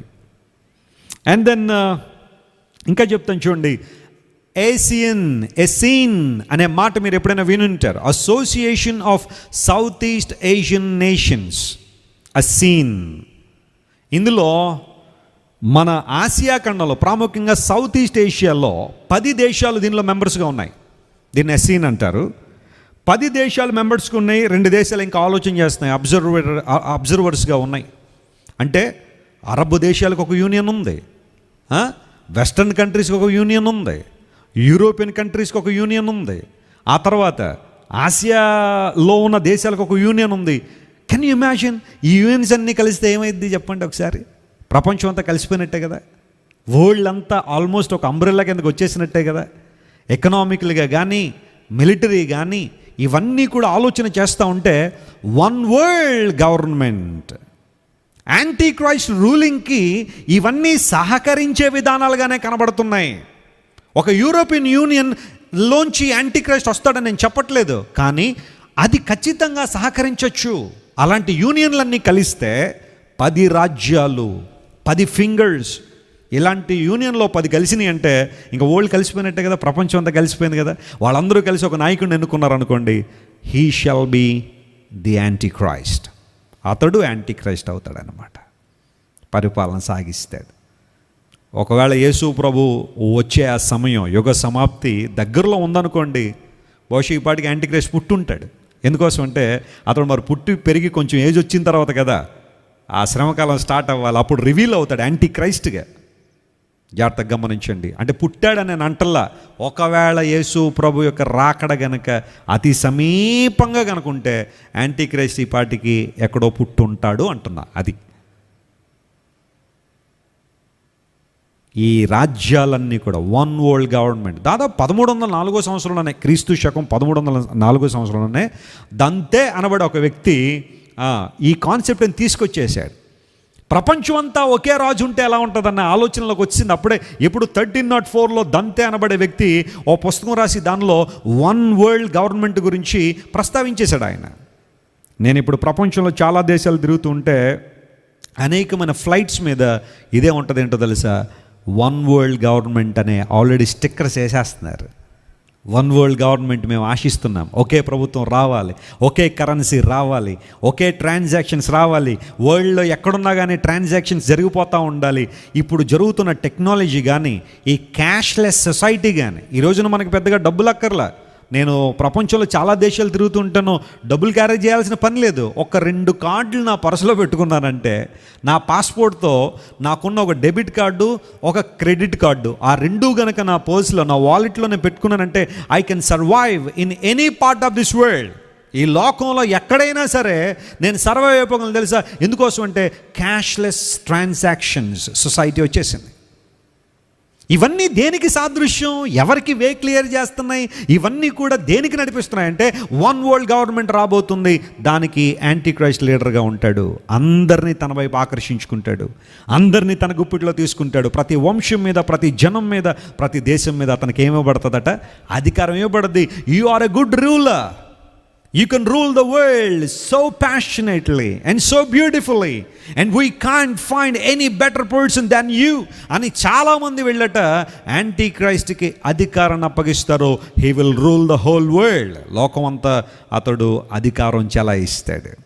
ఇప్పటిదాకా నేను చెప్పిన యూనియన్లో ఒక ఆసియా ఖండానికి సంబంధించిన యూనియన్లు కానీ, అరబ్ యూనియన్ కానీ, యూరోపియన్ యూనియన్ కానీ, కామన్వెల్త్ కానీ, ఇంకా మరొకటి G7 కానీ, రేపొద్దున్న G20 ఒకటి ఫామ్ చేయాలని కొంతమంది ఆలోచన చేస్తున్నారు. 20 దేశాలను తీసుకురావాలని G20 అంటది.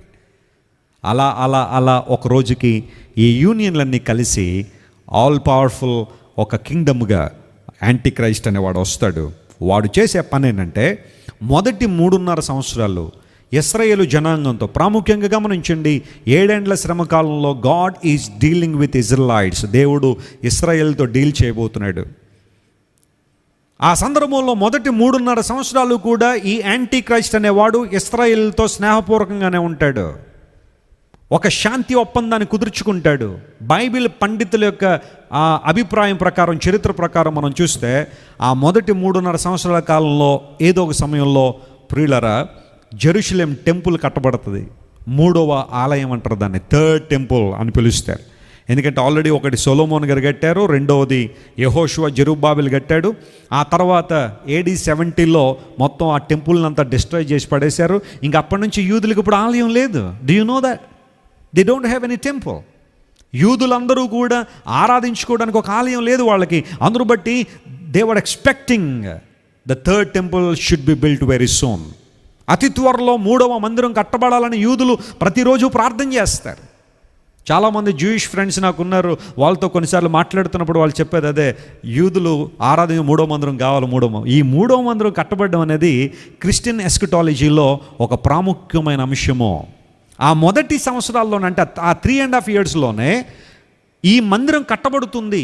కట్టబడిన తర్వాత ఎగ్జాక్ట్గా హాఫ్ ఆఫ్ ది ట్రిబులేషన్, సగ సమయంలో ఇప్పుడు యాంటీ క్రైస్ట్ అనేవాడు ఏం చేస్తాడంటే ఆ మందిరములో హేయ వస్తువు నిలబెడతాడని బైబిల్ చెప్పింది.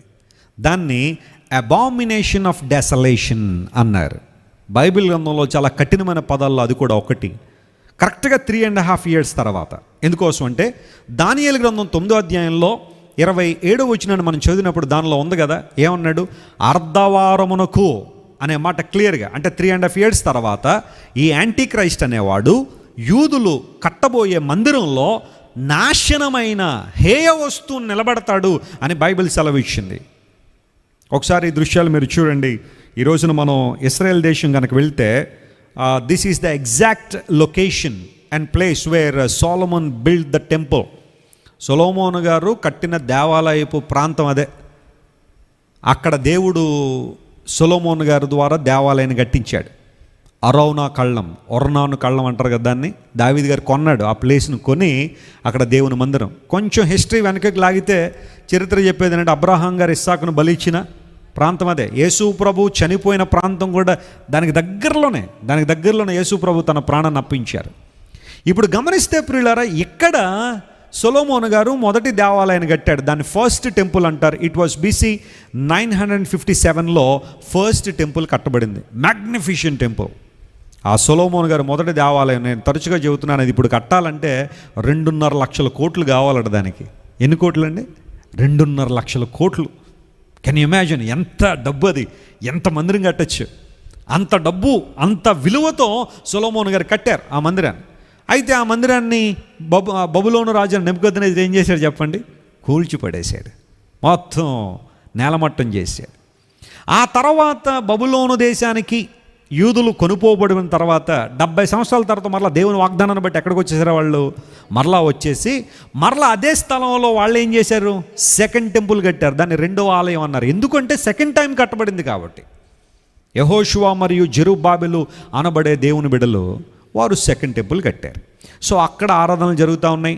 యూదులు ప్రాముఖ్యంగా వారి ఆరాధనా క్రమం ప్రకారం బలులు, నైవేద్యాలు ఏవైతే పాత నిబంధనలో ఉన్నాయో ఇంకా అవి కూడా వాళ్ళు ఇచ్చుకుంటూ వెళ్తూ ఉన్న సందర్భంలో హేరోదు రాజు ఏలుబడిలోకి వచ్చిన తర్వాత, యూదులకు రాజుగా పిలువబడిన తర్వాత యూదులకు ఏమన్నా మేలు చేస్తే పేరు వస్తుందనే ఆలోచనలో ఈ టెంపుల్ని రెనోవేట్ చేయడం ప్రారంభించాడు. 46 సంవత్సరాలు రెనోవేట్ చేశారట. You can imagine. అంటే మరలా సొలొమోను అప్పుడు ఎలాగైతే కట్టాడో దాదాపు అదే వైభవం కట్టాలని హేరోదు చాలా ప్రయత్నం చేసి 46 సంవత్సరాలు ఆ దేవాలయాన్ని కట్టాడు. ఆ దేవాలయానికి కొన్ని ద్వారాలు ఉన్నాయి. అందులో ఒక ద్వారం పేరు శృంగారం అనే దేవాలయం. ఇంగ్లీష్లో అందమైనది, తెలుగులో కూడా అందమైనది అని ట్రాన్స్లేట్ చేసి ఉంటే చాలా బాగుండేది అనిపిస్తూ ఉంటుంది. అది ఒక గేట్ పేరు అనమాట. దానికి ఉన్న ఒక ద్వారం పేరు శృంగారము అనే ఒక ద్వారం. అక్కడ ఆ టెంపుల్ని ఏమని పిలిచేవారంటే సెకండ్ టెంపుల్ అనే పిలిచేవారు, ఎందుకంటే అది రెనోవేట్ చేయబడింది కాబట్టి. అయితే కొంతమంది హేరోదు గారు దీన్ని కట్టించారు కాబట్టి దానికి హేరోదు టెంపుల్ అని పేరు పెట్టారు. మళ్ళీ అది ఎప్పుడు కూల్చబడింది అంటే యేసు ప్రభువు వారు వచ్చి మన కోసం చనిపోయి మరణాన్ని జయించి తిరిగి లేచిన ఒక 40 సంవత్సరాలకే, అంటే AD 70లో 70వ సంవత్సరంలో టైటస్ అనే వ్యక్తి యెరూషలేముకు వచ్చి దేవాలయాన్ని మొత్తం ఏం చేశాడు? ధ్వంసం చేశారు. అప్పటి నుంచి యూదులు ఆరాధించుకోవడానికి ఏమీ లేదు, ఇక టెంపుల్ లేదు. మరి ఇప్పుడు వాళ్ళు ఎక్కడ ఆరాధన చేస్తారంటే, మన ఇజ్రాయెల్ దేశం వెళ్తే అక్కడ వెయిలింగ్ వాల్ అని ఒక వాల్ ఉంటుంది. వెయిలింగ్ వాల్, ఏడుపుల గోడ అంటారు. ఆ ఏడుపుల గోడ దగ్గరికి వెళ్ళి ఇశ్రాయేల్ ఆరాధన చేసుకుంటారు, లేకపోతే వారు ప్రార్థన చేస్తుంటారు. వాళ్ళు చేసే ప్రార్థనా విధానం ఎలా ఉంటుందంటే అలా ఊగుతూ ముందుకి వెనక్కి ఊగుతూ ప్రార్థన చేస్తారు వాళ్ళు. ఆ గోడ దగ్గరే తోరా చదువుతూ ఉంటారు. నేను చాలాసార్లు ఆ ప్రాంతం వెళ్ళినప్పుడు వాళ్ళ యొక్క కల్చర్ అంతా అబ్జర్వ్ చేస్తూ ఉంటే ఆ గోడల్లో చాలామంది కాగితాల్లో ప్రార్థన అవసరాలు రాసి పెడతా ఉంటారు ఆ గోడల్లో. ఎందుకోసం అంటే సొలొమోన్ గారు పునాదేసిన ఆ గోడ మీరు చూస్తున్నారు, దట్స్ ద వాల్. మీరు ఆ దూరంగా చూస్తున్న వాల్ ఏదైతే ఉందో ఇంకా అదే ఏడుపుల గోడ అంటారు. అక్కడికి వెళ్ళి ఏడుస్తారు యూదులు, ప్రభువా ఇంకెంతకాలం ఇక్కడ దేవాలయం కట్టబడాలని. ఇప్పుడు అక్కడ దేవాలయం కట్టబడాలంటే ఆ ప్రక్కన మీరు చూస్తున్నారు కదా, అది మసీదు. మహమ్మదీ సోదరులు కట్టేశారు ఆ మసీదు. దాదాపుగా AD 705లో ఉమర్ అనబడే ఒక మహమ్మదీయ వ్యక్తి అక్కడ మసీదు కట్టేశాడు. కట్టేమన్నాడు, ఎందుకు కట్టుతున్నారు అంటే మహమ్మద్ గారు ఎక్కడి నుంచే పరలోకానికి వెళ్ళాడనే ఒక చిన్న స్టోరీ చెప్పి అక్కడ కరెక్ట్గా ఎక్కడైతే యూదులు దేవుని ఆరాధించుకునే స్థలం ఉందో ఆ స్థలాన్ని ఒక మాటలో చెప్పాలంటే ఆక్రమించి అక్కడ మసీదు కట్టేశారు. అల్ అక్సా మాస్క్ అంటారు దాన్ని. ఇప్పుడు యూదులు 3వ మందిరం కట్టాలంటే అక్కడే కట్టాలి. ఇప్పుడు దాన్ని తీస్తే ఒప్పుకుంటారా వాళ్ళు? దేవాలయాల మీద చేయబడితే ఈ రోజున ఎన్ని ఇబ్బందులు అవుతున్నాయి చెప్పండి. ఎంత భయంకరమైన పరిస్థితులు, వాగ్వివాదాలు, గొడవలు, గందరగోళాలు జరుగుతున్నాయి. ఇప్పుడు ఆ మసీదు దగ్గర దీన్ని తీసేయండి, మేము ఇక్కడ దేవాలయం కడతామంటే ఒప్పుకుంటారండి వాళ్ళు? గొడవ ఇశ్రాయేలుకి పాలస్తీన్లకు గొడవ అదే. ఇది మాది అని ఇశ్రాయేలు, లేదు మాది అని వాళ్ళు. ఇక్కడే దేవుని ఆలయం కట్టబడాలి. యూదులు ఇంకో చోట ఎక్కడైనా ఆలయం కట్టాలనుకుంటే 2.5 లక్షల కోట్లు ఏంటి, 25 లక్షల కోట్లు పెట్టిన కట్టేయడానికి సిద్ధంగా ఉన్నారు వాళ్ళు. ఎందుకంటే వాళ్ళ దగ్గర ఉన్నంత వెల్త్ ఇంకెవరి దగ్గర లేదు. అమెరికా ఎకానమీ అంతా కూడా జూయిష్ పీపుల్ కంట్రోల్ చేస్తారు. You know that. America economy అంతా కూడా ఎవరి చేతిలో ఉందో తెలుసా? యూదుల చేతిలోనే ఉంది. వాళ్ళు ఇంకొక చోట గనక దేవుని ఆలయాన్ని కట్టుకోవాలనుకుంటే బ్రహ్మాండంగా కట్టేవాళ్ళు, 25 లక్షల కోట్లు ఖర్చు పెట్టి కట్టేవాళ్ళేమో. కానీ వాళ్ళ తపన ఏంటో తెలుసా? సొలొమోను గారు ఎక్కడ కట్టారో అక్కడే కట్టాలని వారి ఆలోచన. సో ఈ 3వ మందిరం ఎప్పుడు నిర్మాణం అవుతుందంటే ఆ మొదటి 3.5 సంవత్సరాల కాలంలో నిర్మాణం అవుతుంది. అప్పుడు మీరు అనొచ్చు, వెస్లీ గారు ఇంత పెద్ద దేవాలయం అంటున్నారు, ఇంత ఇది ఉంది, 3.5 సంవత్సరాలు సరిపోద్దాని అంటే నేను చెప్తున్న జాగ్రత్త వినండి. 3.5 సంవత్సరాలు కూడా అక్కర్లా దేవాలయం కట్టడానికి. 18 గంటలు చాలట. చెప్పండి, ఎన్ని గంటలు? Just 18 hours, less than a day. కారణం ఏంటంటే ఎప్పటికే యూదులు ఆ 3వ మందిరానికి కావలసిన సమస్తాన్ని కూడా చిన్న చిన్న విషయాల నుండి పెద్ద వాటి వరకు సమస్తం సిద్ధం చేసి పెట్టేశారు వాళ్ళు. Already everything has been prepared. ఇప్పుడు చేయాల్సింది ఏంటంటే అసెంబ్లింగ్ చేయాలంతే. మీరు చూడండి, కొన్నిసార్లు ఎలక్ట్రానిక్ ఐటమ్స్ ఇవి జపాన్లో తయారయ్యాయి, చైనాలో అసెంబ్ల్ అయ్యాయి అంటారు కదా. అంటే అసెంబ్లింగ్ చాలా ఈజీ అనమాట. తయారైపోయిన అన్నీ తీసుకొచ్చి జస్ట్ అట్లా ఒక చోటకు పెట్టి అతికేయడమే. 3వ దేవాలయానికి కావలసిన ప్రతిదీ కూడా చిన్న చిన్న మేకుల దగ్గర నుండి ఇంకా అన్నీ తయారు చేసి పెట్టారు. యూదులు వాళ్ళకున్న టెక్నాలజీ ఎంత గొప్పదంటే ఇదివరకు 24 గంటలు పట్టేదని చెప్పేవారు. అంటే ఒకవేళ కనుక అక్కడ ప్లేస్ కనుక క్లియర్ అయితే, ఎక్కడైతే సొలొమోను మందిరం పూర్వదినాల్లో కట్టబడిందో ఆ ప్లేస్ కనుక క్లియర్ అయితే అక్కడ యెరూషలేము 3వ దేవాలయం కట్టడానికి 24 గంటలు చాలు అని చెప్పేవారు. ఇప్పుడు ఇంకొక 6 గంటలు తగ్గించారు, ఎందుకంటే టెక్నాలజీ పెరిగింది కదా. 6 hours తగ్గించేసి మాకు గనక ఆ ప్లేస్ క్లియర్ అయితే 18 గంటల్లో దేవాలయం నిలబెట్టేస్తాం. ప్రూఫ్ కావాలండి ఇలాంటి వాటికి, ఇంకేమన్నా పెద్ద ప్రూఫ్లు కావాలంటే ఓ మాట చెప్తాను వినండి. చైనాలో కరోనా వైరస్ వచ్చిన తర్వాత 1000 పడకల ఆసుపత్రి కేవలం 10 రోజుల్లో కట్టారు. చూసారా మీరు? ఈ మధ్యనే, ఇవన్నీ నేను ఎప్పుడెప్పుడో చెప్పట్లేదు, ఈ మధ్యన కరెక్ట్గా 1 year బ్యాక్ చైనాలో వుహాన్లో కరోనా వైరస్ అవుట్బ్రేక్ వచ్చినప్పుడు ఒక హాస్పిటల్ కట్టాలనుకున్నారు. 1000 పడకల ఆసుపత్రి. మీరు గూగుల్ చేసి చూడండి, 1000 పడకల ఆసుపత్రి ఎన్నో ఎకరాల్లో కేవలం 10 రోజుల్లో కట్టేశారు వాళ్ళకున్న టెక్నాలజీ. చైనా వాళ్ళే అంత పెద్ద హాస్పిటల్ 10 రోజుల్లో కట్టేస్తే యూదులు ప్రపంచాన్ని శాసిస్తున్న వాళ్ళు 18 గంటల్లో దేవుని మందిరం కడతారనడంలో పెద్ద ఆశ్చర్యపోయే విషయం ఏం లేదు. ఎందుకంటే ఆల్రెడీ అన్నీ తయారు చేసి పెట్టుకున్నారు. అవి ఎక్కడ ఉన్నాయనేది ఎవరికి తెలియదు, కానీ వాళ్ళైతే అవన్నీ కూడా మందిరానికి కావాల్సినవి తయారు చేసి పెట్టుకున్నారు. సో ఈ 3.5 yearsలో యాంటీక్రైస్ట్ వాళ్ళతో చేసే శాంతి ఒప్పందంతో వాళ్ళు దేవాలయాన్ని నిర్మాణం చేస్తారు యాంటీక్రైస్ట్ యొక్క సహకారంతో. అక్కడ 3.5 సంవత్సరాలు తర్వాత కరెక్ట్గా అర్ధవారం మధ్యలో ఇప్పుడు యాంటీక్రైస్ట్ ఏం చేస్తాడంటే, ఎందుకంటే అప్పటిదాకా వీళ్ళందరూ నమ్ముతారు అతనే క్రీస్తు అని, అతనే గొప్పవాడని నమ్ముతారు. ఆ సమయంలో అతను ఏం చేస్తారంటే పరిశుద్ధ స్థలములో, ఏ స్థలం అయితే అతి పరిశుద్ధ స్థలముగా ఇశ్రాయేలు భావిస్తారో ఆ పరిశుద్ధ స్థలములో ఒక హేయ వస్తువును నిలబెడతాడు అని బైబిల్ సెలవిచ్చింది. దాన్నే అబామినేషన్ ఆఫ్ డెసలేషన్, నాశనము తెచ్చే హేయ వస్తువు. దేవుని మందిరములో, ఆ 3వ దేవాలయంలో ఎక్కడైతే పరిశుద్ధ స్థలం అని పిలువబడుతుందో, యూదులు చాలా పవిత్రంగా భావిస్తారో, అక్కడ యాంటీక్రైస్ట్ ఒక భయంకరమైన తన ప్రతిమను కావచ్చు, లేదా తానే వెళ్ళి కూర్చోవచ్చు, లేదా మరొక ప్రతిమను ఏదైనా కావచ్చు, whatever it may be, ఆ అబామినేషన్ ఆఫ్ డెసలేషన్ జరుగుద్ది. ఆ నాశనకరమగు హేయ వస్తువుని తీసుకెళ్ళి అక్కడ పెడతాడట. అప్పుడు యూదులందరికీ అర్థమైద్ది, what this guy is doing, ఇతడు చేస్తున్న పనేంటి. ఇతడు చాలా మంచోడు అనుకున్నాము, మనకి చాలా ఫేవరబుల్గా ఉన్నాడు అనుకున్నాము, అన్నీ మన పక్షంగా జరిగిస్తున్నాడు అనుకున్నాం, కానీ ఇతడు చేస్తుందేంటి?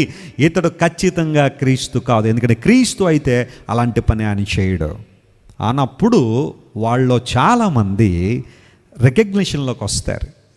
God is dealing with Israelites అనే యూదుల గురించి నేను ఎందుకు చెప్పానంటే, ఇప్పుడు యాంటీ క్రైస్ట్ పరిశుద్ధులతో యుద్ధం చేస్తారంటే, ఈ పరిశుద్ధులు అంటే ఇక్కడ రక్షణ పొందిన పరిశుద్ధులని కాదు, మనమని కాదు, అక్కడ యూదులైన వారు అక్కడ రికగ్నైజ్ చేస్తారు, ఇతడు కాదు నిజమైన మెస్సయ్య, ఆనాడు వచ్చిన మెస్సయ్య, మన కోసం సిలువలో మరణించిన మెస్సయ్య, పొంతి పిలాతు ద్వారా తీర్పు తీర్చబడిన మెస్సయ్య, మరణాన్ని జయించిన Messiah, he's the real one. అప్పుడు వాళ్ళలో చాలామంది రియలైజ్ అయ్యి దేవుని వైపు తిరుగుతారు. దేవునికి స్తోత్రం చెప్పండి, హల్లెలూయా. ఈ 3.5 సంవత్సరాల కాలంలో, అంటే ఎప్పుడైతే ఆ నాశనకరమైన హేయ వస్తువును యాంటీ క్రైస్ట్ దేవాలయంలో నిలబెట్టాడో, అక్కడి నుంచి యూదులకు భయంకరమైన శ్రమలు స్టార్ట్ అవుతాయి. ఎందుకంటే వాళ్ళు అతను వ్యతిరేకరిస్తారు, కాదంటారు కాబట్టి అప్పటి నుంచి భయంకర శ్రమ. ఆ సందర్భంలో ఇంకా యాంటీ క్రైస్ట్ తన విశ్వరూపాన్ని, తనలో ఉన్న మోసము, తనలో ఉన్న భయంకరత్వం అంతా బయట పెడుతూ ఒక ముద్రను ప్రపంచానికి పరిచయం చేస్తాడు. అదే 666 ముద్ర. కొంతమంది అడుగుతున్నారు, వెస్లీ గారు 666 వచ్చేసిందండి, మొన్న ఒక ఆయన కారు మీద వెళ్తుంటే 666 ఉందండి, అదే ముద్ర అండి అన్నాడు ఒక ఆయన. కొంతమంది ఫోన్ నెంబర్లో 666 వచ్చేస్తాం, మరి ఏం చేస్తాం, మరి కావాలనుకుని తీసుకున్న నెంబర్లు కొన్ని కాకపోవచ్చు, 666 రాను. కొంతమంది ఈడేమన్నా సాతాను సంబంధం అనుకుంటారు కొంతమంది కదా. కార్ నెంబర్ బోర్డుల మీద 666 కనబడింది అనుకోండి, 666 వస్తుందండి వెస్లీ గారు, మనకి రాకడ సూచనలు దగ్గరికి వచ్చినాయి అనుకుంటారు చాలామంది. 666 అనే ముద్ర ఇప్పుడు వచ్చేసేది కాదు, అది 7 ఏండ్ల శ్రమ కాలంలో, ఆ ట్రిబులేషన్ పీరియడ్లో ఉండే ముద్ర అది. 7 years, ఎస్పెషల్లీ ఆ 3.5 సంవత్సరాల్లో ఆ ముద్ర చలామణిలో, అంటే ప్రపంచంలో 666 ముద్ర ఎన్ని సంవత్సరాలు చలామణిలో ఉంటుంది? 3.5 సంవత్సరాలు, అంతే, ఓన్లీ 3.5 years. అయితే మరి ఇప్పుడు జరుగుతున్న పరిస్థితులు, ఆ ముద్ర ఎలా ఎగ్జిక్యూట్ అవుతుంది, ఎలా వేస్తారు, ఎలాంటి పరిస్థితులు ఉంటాయి అనడానికి ఇప్పుడు జరుగుతున్న విషయాలు ఒక క్లూ ఇస్తున్నాయి అన్నమాట. ఇవన్నీ నేను చెప్పట్లేదు. ఫర్ ఎగ్జాంపుల్, ఈ రోజున కొంతమంది క్రైస్తవులు ఇంకా వ్యాక్సిన్ వేయించుకోలేదు. కొంతమంది, అందరూ కాదు, కొంతమంది ఉంటారు కొంచెం బాగా కన్జర్వేటివ్స్ ఉంటారు. కొంతమంది 666 ఏమో ఏంటట, కోవిషీల్డ్ వ్యాక్సిన్, కోవాక్సిన్ 666 ఏమో మన చేతిలోకి ఎక్కిచ్చేస్తున్నారు కదా, అదే అందులో ఒక మైక్రోచిప్ ఉందేమో. ఇప్పుడు ఆ ముద్ర పడిపోయిందంటే మనం పరలోకానికి వెళ్ళం కాబట్టి, పోతే పోయింది, కరోనా వచ్చి ప్రాణం పోయినా పర్లేదు, కానీ వ్యాక్సిన్ మాతో వద్దు అని కొంతమంది అనుకుంటున్నట్టుగా నాకు తెలిసింది. అలాంటి వాళ్ళకి చెప్తున్నాను, వ్యాక్సిన్ 666 కాదు, హ్యాపీగా వేయించేసుకోండి. ఒకవేళ 666 అని వ్యాక్సిన్ వేయించుకోకపోతే రేపే కోవిన్ అనే ఆ వెబ్సైట్లో మీ పేరు నమోదు చేయించుకుని చక్కగా వ్యాక్సిన్ తీసుకుని, అందులో ఇబ్బంది ఏమీ లేదు. కరోనా వ్యాక్సిన్ 666 కాదు. అలా అయితే వ్యాక్సిన్లన్నీ 666 అవ్వాలి కదా, ఎందుకంటే అందరూ వేయించుకుంటారు కాబట్టి. పోలియో డ్రాప్స్ భారతదేశంలో, ప్రపంచంలో అందరికీ వేస్తారు, మరి అది కూడా 666 అనుకోవాలి. 666 ఎలా ఎగ్జిక్యూట్ చేయబడుతుంది, లేదా ఎలా ప్రజల మీద రుద్దబడుతుంది అనడానికి ఇవన్నీ ఉదాహరణలు అనమాట. ఒక అవగాహనకు వస్తాం మనం అంతా కూడా, ఒక అవగాహన. కొంతమంది ఏమనుకుంటారంటే 666 అంటే బార్కోడ్ 666 అని ఒక చలామణి వచ్చేసింది ఎప్పుడో. మనం కొనే ప్రతి వస్తువు మీద కూడా బార్కోడ్ ఉంటుంది, బార్కోడ్. దీన్ని స్కాన్ చేస్తారు, స్కానింగ్ మెషిన్లు ఉంటాయి. సో ఈ బార్కోడే 666 అని కొంతమంది, ఇది వచ్చిన తొలి దినాల్లోనే కొంతమంది ఆర్టికల్స్ రాసేసారు. 666 అంటే ఇది ఇంకా అంత్యకాలం వచ్చేసింది, శ్రమల కాలం స్టార్ట్ అయిపోయింది, బార్కోడ్ వచ్చేసిందని చెప్పి బార్కోడ్ చూసి బెంబులెత్తిపోయారు చాలామంది. బార్కోడ్ 666 కాదు. 666 ఎలా ఎగ్జిక్యూట్ చేయబడుతుంది అనడానికి ఒక క్లూ ఇస్తుంది అంతే బార్కోడ్, కానీ అదే 666 అని నేను చెప్పట్లే. ఆ తర్వాత కొంతమంది RFID అనే టెక్నాలజీ గురించి మీరు వినుంటారు, రేడియో ఫ్రీక్వెన్సీ ఐడెంటిఫికేషన్. ఈరోజు మనం దీని మీద చాలా ఎక్కువగా ఆధారపడిపోయాం, RFID మీద చాలా ఎక్కువగా ఆధారపడిపోయాం. మన క్రెడిట్ కార్డ్స్ కానీ మన డెబిట్ కార్డ్స్ అన్నీ కూడా రేడియో ఫ్రీక్వెన్సీతోనే పనిచేస్తున్నాయి కదా. ట్యాపింగ్, ఇదివరకు మనం ఏదైనా షాపింగ్కి వెళ్ళి బట్టలు కొనుక్కొని లేకపోతే కావాల్సినవి కొనుక్కుంటే ఆ కార్డు స్వైప్ చేయాల్సి వచ్చేది, ఆ పైనుండి కిందకి ఇలా స్వైప్ చేయాల్సి వచ్చేది. ఇప్పుడు స్వైపింగ్ కూడా అక్కర్లా, ఆ మెషిన్ దగ్గరలో పెడితే చాలు, డబ్బులు తీసేసుకుంటుంది అది కదా. ఆ మెషిన్ దగ్గరలో జస్ట్ ట్యాప్ చేస్తే చాలు, ఆ రేడియో ఫ్రీక్వెన్సీ ద్వారా ఆ కార్డు డీటెయిల్స్ అన్నీ కూడా ఆ మెషిన్ సంగ్రహించి కావలసిన మెసేజ్ ఇచ్చేస్తూ ఉంది. రేడియో ఫ్రీక్వెన్సీ ఐడెంటిఫికేషన్, RFID అంటారు. దీన్ని బేస్ చేసుకుని ఇప్పటికే ప్రపంచంలో కొన్ని చిప్స్ తయారు చేశారు. వాటిని మైక్రో చిప్స్ అంటారు. సిలికాన్తో తయారయ్యే చిప్పులు అవి. సిలికాన్ అనే మెటల్, మన సృష్టిలో దొరికే సిలికాన్ మెటల్ చాలా ఈ మైక్రో చిప్స్ తయారు చేయడానికి చాలా చక్కగా ఉపయోగపడుతుంది అది. సో దానితో ఆల్రెడీ మైక్రో చిప్స్ తయారైపోతుంటే కొన్ని కంపెనీస్ వాళ్ళ దాంట్లో పనిచేసే కొంతమందికి ఆల్రెడీ ఈ చిప్స్ అనేవి లేదా RFID అనేవి ఇన్సర్ట్ చేస్తూ ఉన్నారు. ఒకసారి ఆ దృశ్యాన్ని మీరు చూస్తే మీకు అర్థమవుతుంది. ఒక చిన్న చిప్, అది మైక్రో చిప్ మన దేహంలోనికి ఇన్సర్ట్ చేయడం ద్వారా మన డేటా అంతా కూడా నియంత్రించడానికి, వారి దగ్గర పెట్టుకోవడానికి చాలా ఈజీగా, అది కరెక్ట్గా రైట్ హ్యాండ్ దగ్గర మీరు ఎక్కడైతే అది పడుతుందో అక్కడ సెట్ అవుద్దట RFID. లేదా నొసటి మీద, అయితే ఫోర్ హెడ్ మీద, లేకపోతే ఇక్కడ, ఈ రెండు చోట్ల వేసినప్పుడే చాలా ఈజీగా దాన్ని యూజ్ చేయడానికి అవకాశం ఉంటుంది. ఈ విషయాన్ని గుర్తుపెట్టుకోండి. దేహంలో ఇంకెక్కడ వేసినా కానీ ఇబ్బందులు ఉంటాయి, కానీ ఆ రెండు చోట్ల చాలా ఈజీ యాక్సెస్ అనమాట. రానున్న రోజులు ఎలా ఉంటుందంటే, ఒకవేళ ఈ RFID టెక్నాలజీ 666 అని అంటలేదు, కానీ ఆ 666 అనే ముద్ర ఎగ్జిక్యూట్ చేయబడే విధానం ఎలా ఉంటుంది, అపవాది ఈ టెక్నాలజీనే వాడుకుంటాడు. మనం రానున్న రోజుల్లో మన కార్లకి ఇక కీలు అక్కర్లా, మన చేతిలో ఒక చిప్పు కనుక ఇన్సర్ట్ అయితే ఓపెన్ అని ఇలా మనం చేతిని ఇలా అంటే డోర్ ఓపెన్ అయిపోద్ది, ఇలా అంటే క్లోజ్ అయిపోద్ది. ఫింగర్స్తోనే మొత్తం మనం సిగ్నల్స్ ఇవ్వగలిగే పరిస్థితి రాబోతుంది. ప్రపంచంలో టెక్నాలజీ పెరుగుతూ ఉంది. ఈ టెక్నాలజీ యాంటీ క్రైస్ట్కి బాగా ఉపయోగపడుద్ది. మీకు అర్థమైంది? You got the point now. RFID chips 666 అని అంటలేదు, కోవిడ్ వ్యాక్సిన్ 666 కాదు, బార్ కోడ్స్ 666 కాదు, కానీ ఇవన్నీ కూడా ఆ 666 సమయంలో ఎలాగైతే ప్రపంచం ఎగ్జిక్యూట్ చేయబడుతుందో, యాంటీ క్రైస్ట్ ఎలా వాటిని వాడుకుంటాడనడానికి ఇవన్నీ నిదర్శనాలుగా, క్లూలుగా మనకు కనబడుతున్నాయి. సందేహం ఏమీ లేదు. The mark of the beast is 666. ఆ మృగం యొక్క సంఖ్య లెక్కించగలిగితే లెక్కించండి. 666 అని బైబిల్లో ఉంది. ఒక్కసారి ఆ మాట నేను చెప్పి నేను ముగింపులోకి వెళ్తాను. చూడండి, ప్రకటన గ్రంథం 13వ అధ్యాయం 16వ వచనాన్ని మనం చదివితే, కొద్దివారు కానీ, గొప్పవారు కానీ, ధనికులు కానీ, దరిద్రులు కానీ, స్వతంత్రులు కానీ, దాసులు కానీ, అందరూ తమ కుడి చేత మీదనైనను, ఆ తర్వాత నొసటి ఎందైనను ముద్ర వేయించుకున్నట్లును, ఆ ముద్ర అనగా ఆ మృగము పేరైనను. చూడండి, అయితే ఆ ముద్ర ఏమై ఉంటుందంటే ఆ మృగం యొక్క పేరు. ఆడొచ్చే యాంటీక్రైస్ట్ ఓ పేరు ఉంటుంది, పేరు లేకుండా ఉండడు, వాడు పేరు ఉంటుంది. ఆ పేరైనను లేదా దాని పేరిటి సంఖ్య అయినను గలవాడు తప్ప క్రయ విక్రయములు చేయుటకు మరి ఎవ్వనికి ఏమీ లేదు, అధికారం లేదు. ఇక్కడ రెండు విషయాలు గమనించాల.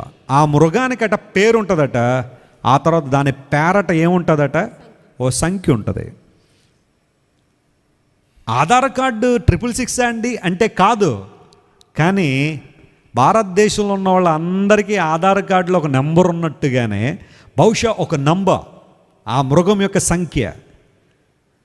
దీన్ని మీకు ఎలా చెప్పాలంటే, ఒక్కొక్క కంపెనీలో పనిచేసే వాళ్ళకి ఒక్కొక్కలాంటి ఐడెంటిఫికేషన్ నెంబర్ ఇస్తారు. ఒక ఐడి అంటారు దాన్ని, ఒక నంబర్ ఉంటుంది, ఆ కంపెనీకి సంబంధించిన నంబర్ అది. అలాగే బహుశా ఈ 666 ఏమై ఉంటుంది అంటే, ఒకటి అతని పేరన్న అయి ఉంటుంది, లేదా అతని పేరట ఉన్న సంఖ్య అన్న అయి ఉంటుంది. అదేంటో కూడా కొన్ని క్లూస్ ఇస్తాను, ఎవరు కంగారు పడకండి. ఈ 666 అనే ముద్ర వేయించుకోమనట ఒక ఫాల్స్ ప్రాఫిట్, ఒక అబద్ధ ప్రవక్త ఒకడు వస్తాడట. అతను ఎలా ఉంటాడో అది కూడా ఒకసారి సందర్భం వచ్చింది కాబట్టి చెబుతాను. చూడండి, ప్రకటన గ్రంథం 13వ అధ్యాయాన్ని చాలా ఈజీగా మనం అర్థం చేసుకోవచ్చు. ఘట సర్పము, క్రూర మృగము, అబద్ధ ప్రవక్త, ఫాల్స్ ప్రాఫిట్ ఇంకొకడు వస్తాడు. ఈ అబద్ధ ప్రవక్తను యాంటీ క్రైస్ట్ ఇద్దరు ఒకటి కాదు, ఇద్దరు వేరు వేరు. అయితే యాంటీ క్రైస్ట్ ఏమో మిలిటరీ పవర్, పొలిటికల్ పవర్ని కలిగి ఉండి అందరినీ మోసం చేస్తూ ఉంటాడు. ఈ అబద్ధ ప్రవక్త ఒక రిలీజియస్ కమ్యూనిటీకి అధికారిగా ఉండి ప్రజలందరినీ కూడా ఆ ప్రతిమకు మొక్కమని లేదా ఆ మృగమునకు నమస్కారం చేయమని ప్రోత్సహిస్తారట. ఈ అబద్ధ ప్రవక్త ఎలా ఉన్నాడు చూద్దాం. చూడండి, ప్రకటన గ్రంథం 13వ అధ్యాయంలో 11వ వచనం చదివితే, మరియు భూమిలో నుండి మరి యొక్క క్రూర మృగము పైకి వచ్చుట చూచితిని. గొర్రె పిల్లకుండే 2 కొమ్ములు వంటి కొమ్ములు దానికి ఉండెను, అది ఘట సర్పము వలె మాటలాడుచుండెను. అంటే ఈ 7 ఏండ్ల శ్రమకాలంలో యాంటీ క్రైస్ట్ మాత్రమే కాకుండా ఫాల్స్ ప్రాఫిట్ ఏమన్నాడు ఒకడు వస్తాడు, అబద్ధ ప్రవక్త. వాడేం చేస్తాడంటే ప్రజలందరినీ కూడా ఈ మృగమునకు అంటే యాంటీ క్రైస్ట్కు మ్రొక్కమని ఏం చేస్తాడట, బలవంతం చేస్తాడు, ప్రోత్సహిస్తాడు. ఈ ఈ అబద్ధ ప్రవక్త ఘట సర్పము నుండి విశేషమైన అధికారాలు ఉంటాయి. అవసరమైతే ఆకాశం అగ్ని కూడా దింపేస్తాడట. సూచక క్రియలు, మహత్కార్యాలు చేసేస్తూ ఉంటాడట. అంటే ప్రజలందరినీ కూడా తన వైపు త్రిప్పుకోవడానికి అపవాది ఉపయోగించుకునే మరొక సాధనము ఈ ఫాల్స్ ప్రాఫెట్. యాంటీ క్రైస్ట్ ఏమో ఫాల్స్ క్రైస్టులకి చివరివాడైతే, ఈ ఫాల్స్ ప్రాఫిట్ అబద్ధ ప్రవక్తలకు ఎలాంటి అవుతాడు అనమాట, చివరివాడు అవుతాడు. You got the point. అందును బట్టి యేసుప్రభు చెప్పారు, కడవరి దినాల్లో అబద్ధపు క్రీస్తులు వస్తారు.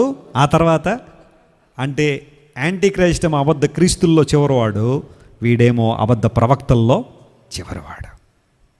ప్రజలను వారి వైపు ఆకర్షించుకోవడానికి మీరు ఆ క్రింద వచనాలన్నీ చదువుతూ ఉంటాయి. సో ఇవి జరిగిన తర్వాత ఇప్పుడు ఆ ముద్ర వేయడానికి వారు ప్రయత్నం చేస్తూ ఉంటారు. ఆ ముద్ర ఏంటి? ఇక్కడ ఇంకొక చిన్న క్లారిఫికేషన్ ఇచ్చిన ముగిస్తాను. Give me 5 minutes time. ఒక 5 నిమిషాలు, కంగారు పడకండి. బైబిల్ చదివే వాళ్ళు కొంతమంది అడుగుతూ ఉంటారు, ప్రకటన గ్రంథం 13వ అధ్యాయం 18వ వచనంలో ఒక మాట ఉందండి వెస్లీ గారు, మాకు అర్థం కావట్లేదు అది బైబిల్లో మరి ఎందుకు ఇలా ఉందో తెలియదని కొంతమంది అడుగుతున్నారు. నేను చదువుతాను చూడండి. బుద్ధి గలవాడు మృగం యొక్క సంఖ్యను లెక్కింపనిమ్ము. అంటే దానికి ఒక లెక్క వేయాలట, ఒక లెక్క చెయ్యాల. అది ఒక మనుష్యుని సంఖ్యయే. అదేదో దేవదూతలు లేకపోతే దయ్యాల సంఖ్యలు ఏవో రకరకాలుగా ఉన్నాయి అనుకోకండి, మనుష్యుల సంఖ్యయే. ఆ సంఖ్య 666, 666, 666 అంటే 666. అయితే అక్కడ సూపర్ స్క్రిప్షన్లో ఒక 1 అనేసి ఫుట్ నోట్లో మాట రాశారు. ఒకసారి మీరు పరిశీలన చేస్తారా? తెలుగు బైబిల్లో ఆ మాట మనం చూస్తే 666 అనే పై నుండి క్రింద ఏమనుందంటే, కొన్ని ప్రాచీన ప్రతులలో 616 అని ఉంది. ఇప్పుడు ముద్ర 616 లేకపోతే 666? ఇది కొంతమందికి ఉన్న సందేహం ఉంది కదా. బైబిల్లో కింద చదివేవనా అనేది? కింద ఫుట్ నోట్లో ఏముంది? 616. 616 అంటే ఎంత? 616. 116 ఇద్దాం అనుకుంటున్నామండి, పెళ్ళికి వచ్చాం కదండి అంటారు కొంతమంది. 10 మంది ఫ్యామిలీ అంతా వచ్చేసి 116 చదివించి వెళ్ళిపోతారు కొంతమంది. 116 అంటే ఎంత? 116. 1116 అంటారు కొంతమంది. అంటే 1000 + 116, 11116 అన్నమాట కదా. ఇప్పుడు ఇక్కడ 616 అంటే ఎంత అనమాట? 616. ఇప్పుడు చెప్పండి, ఆ మృగం యొక్క సంఖ్య 666, 616 అనేది కూడా చాలా డిబేటే. ఈ యొక్క విషయాన్ని మనం పరిశీలన చేస్తే మనకు తెలిసే ఒక విషయం ఏంటంటే, ఇక్కడ ఒక చిన్న విషయాన్ని మీకు చెప్పాలని కోరుతున్నాను. బైబిల్ చెప్పింది ఖచ్చితంగా అది మృగం యొక్క సంఖ్యే. ఆ నంబర్ ఏదైతే ఉంటుందో, ఆ ముద్ర ఏదైతే ఉంటుందో, ఆ సీల్ ఏదైతే ఉంటుందో, అది ఖచ్చితంగా యాంటీ క్రైస్ట్కి సంబంధించిందే. బహుశా అతని ముఖరూపమే దానిలో ఉండొచ్చు, లేకపోతే అతనికి సంబంధించిన సంఖ్య దానిలో ఉండొచ్చు. What ever it could be, అది ఏదైనా కావచ్చు. కానీ it will be a seal. అది ఒక ఖచ్చితంగా ఒక ముద్ర అందరూ వేయించుకోవాల్సిందే. అలా వేయించుకోకపోతే వాళ్ళకి బెనిఫిట్స్ ఏమి ఉండవట, ప్రివిలేజెస్ ఏమి ఉండవు. ఇప్పుడు షాపుల దగ్గర, ఆ తర్వాత హాస్పిటల్ దగ్గర, స్కూళ్ళ దగ్గర, కాలేజీల దగ్గర బోర్డు పెడుతున్నారు, మాస్క్ లేకపోతే ప్రవేశం లేదు అని. అంటే ఈ మాటలు, బైబిల్లో ఉన్న మాటలు ఎలా నెరవేరుతాయి అనడానికి క్లూస్ చూడండి. మాస్క్ లేకపోతే మీకేం లేదు, ప్రవేశం లేదు. Mandatory, mask is mandatory. US వెళ్ళాలంటే వ్యాక్సిన్ ఈజ్ మ్యాండేటరీ అంటున్నారు. ఇప్పుడు వ్యాక్సిన్ లేకపోతే విమానం ఎక్కించమని, ప్రపంచ దేశాలకు వెళ్ళడానికి లేదని. Vaccine is mandatory. Vaccination certificate carry చేయాలి ఎవరైనా ఫారిన్ ట్రిప్స్ కనుక వెళ్తే, వేరే దేశాలకు వెళ్తే మనతో పాటు పాస్పోర్ట్తో పాటుగా ఏం చేయాలా? ఆ వ్యాక్సిన్ సర్టిఫికేట్. నేను ఆల్రెడీ ఒకటి ఎల్లో ఫీవర్ సర్టిఫికేట్ ఒకటి క్యారీ చేస్తున్నాను. ఎందుకోసం అంటే ఆఫ్రికన్ కంట్రీస్ ఎవరైనా వెళితే వాళ్ళు ఎల్లో ఫీవర్ సర్టిఫికేట్ క్యారీ చేయాలి. నా పాస్పోర్ట్తో పాటు ఎల్లో ఫీవర్ సర్టిఫికేట్ ఉంటుంది. దానికి సంబంధించిన వ్యాక్సిన్ వేయించుకున్నాను నేను హైదరాబాద్లో ఒక డాక్టర్ గారి దగ్గరికి వెళ్ళి. ఆఫ్రికన్ కంట్రీస్ వెళ్ళొచ్చిన తర్వాత మరలా యూకే కానీ, ఆస్ట్రేలియా కానీ, యూఎస్ కానీ వెళ్తే వాళ్ళు ఆ సర్టిఫికేట్ అడుగుతారు. ఏమండి వెస్లీ గారు, మీరు ఈ మధ్యనే ఆఫ్రికా వెళ్ళొచ్చినట్టు ఉంది, పాస్పోర్ట్లో స్టాంప్స్ ఇవన్నీ, మరి మీరు ఆ దేశానికి వెళ్ళొచ్చినప్పుడు మా దేశానికి రావాలంటే ఎల్లో ఫీవర్ సర్టిఫికేట్ ఉందా అని అడిగితే, ఉంది సార్ అని, ఆ ఎల్లో కలర్లో ఉంటుంది, అది చూపించాలి ఆ సర్టిఫికేట్. ఇప్పుడు దాంతోపాటు ఇప్పుడు ఇంకో సర్టిఫికేట్ క్యారీ చేయాల్సి వస్తుంది. నేను ఏంటది? Vaccination certificate, Covid vaccine certificate తీసుకెళ్ళాలి నేను. ఆ టైంలో కూడా ఆ ముద్ర లేకపోతేనట ప్రివిలేజెస్ ఏమీ లేవేక. బహుశా ఆ ముద్ర లేకపోతే క్రయ విక్రములు జరగవని బైబిల్ సెలవిస్తుంది. కాబట్టి మొత్తం అంతా కూడా, ఆ వరల్డ్ అంతా, యాంటీ క్రైస్ట్ రూలింగ్ అంతా కూడా ఆ ముద్ర మీద ఆధారపడి ఉంటుంది. ఆ నంబర్ కానీ లేదా ఆ సీల్ కానీ.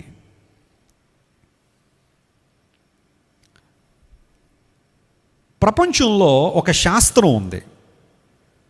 దాన్ని ఏమంటారంటే అక్షరాలను సంఖ్యలతో ముడిపెట్టి నంబర్స్ వేసి ఏదైనా ఒక క్లూ రాబట్టడం. దాన్ని హిబ్రూ లాంగ్వేజ్లో లేకపోతే హిబ్రూ కల్చర్లో గెమాట్రియా అంటారు. ఆ స్పెల్లింగ్ మీరు అందరూ గుర్తుపెట్టుకోవాలి. గెమాట్రియా, ప్రొనౌన్సియేషన్ గెమాట్రియా. గెమాట్రియా అంటే అర్థం ఏంటంటే alpha numeric code, numerical value to a name.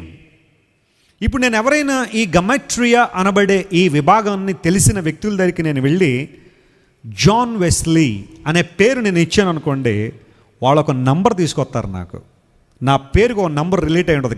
గెమాట్రియా అంటే అదే, ఆ శాస్త్రాన్ని లేకపోతే ఆ స్టడీని గెమాట్రియా అంటారు. ఇప్పుడు ఫర్ ఎగ్జాంపుల్ బ్లెస్సీస్ ఎలా గారు ఉన్నారు. బ్లెస్సీస్ ఎలా అనే పేరు ఇచ్చామనుకోండి, ఆ హిబ్రూ స్కాలర్స్ ఏం చేస్తారంటే ఆ పేరులోని ఒక్కొక్క పదాన్ని కూడా హిబ్రూలోకి ట్రాన్స్లేట్ చేసి ఒక సంఖ్యను తీసుకొస్తారు. మేబీ 40 లేకపోతే 500 లేకపోతే ఒక 600 లేకపోతే 200 ఏదో నెంబర్ ఇస్తారేమో. ప్రతి పేరుకి కూడా గెమాట్రియా ప్రకారం ఒక నెంబర్ తీసుకురావచ్చు. అది ఆల్మోస్ట్ అన్ని కంట్రీస్లో కూడా ఉంది ఆ స్టడీ. ఫర్ ఎగ్జాంపుల్ హిబ్రూ వాళ్ళు గెమాట్రియా అని పిలుస్తారు ఆ స్టడీని. అదే గ్రీకుకి వెళ్ళామనుకోండి, గ్రీసు దేశంలో ఐసోఫెసీ అని పిలుస్తారు, దాన్ని ఐసోప్సెఫీ అని పిలుస్తారు.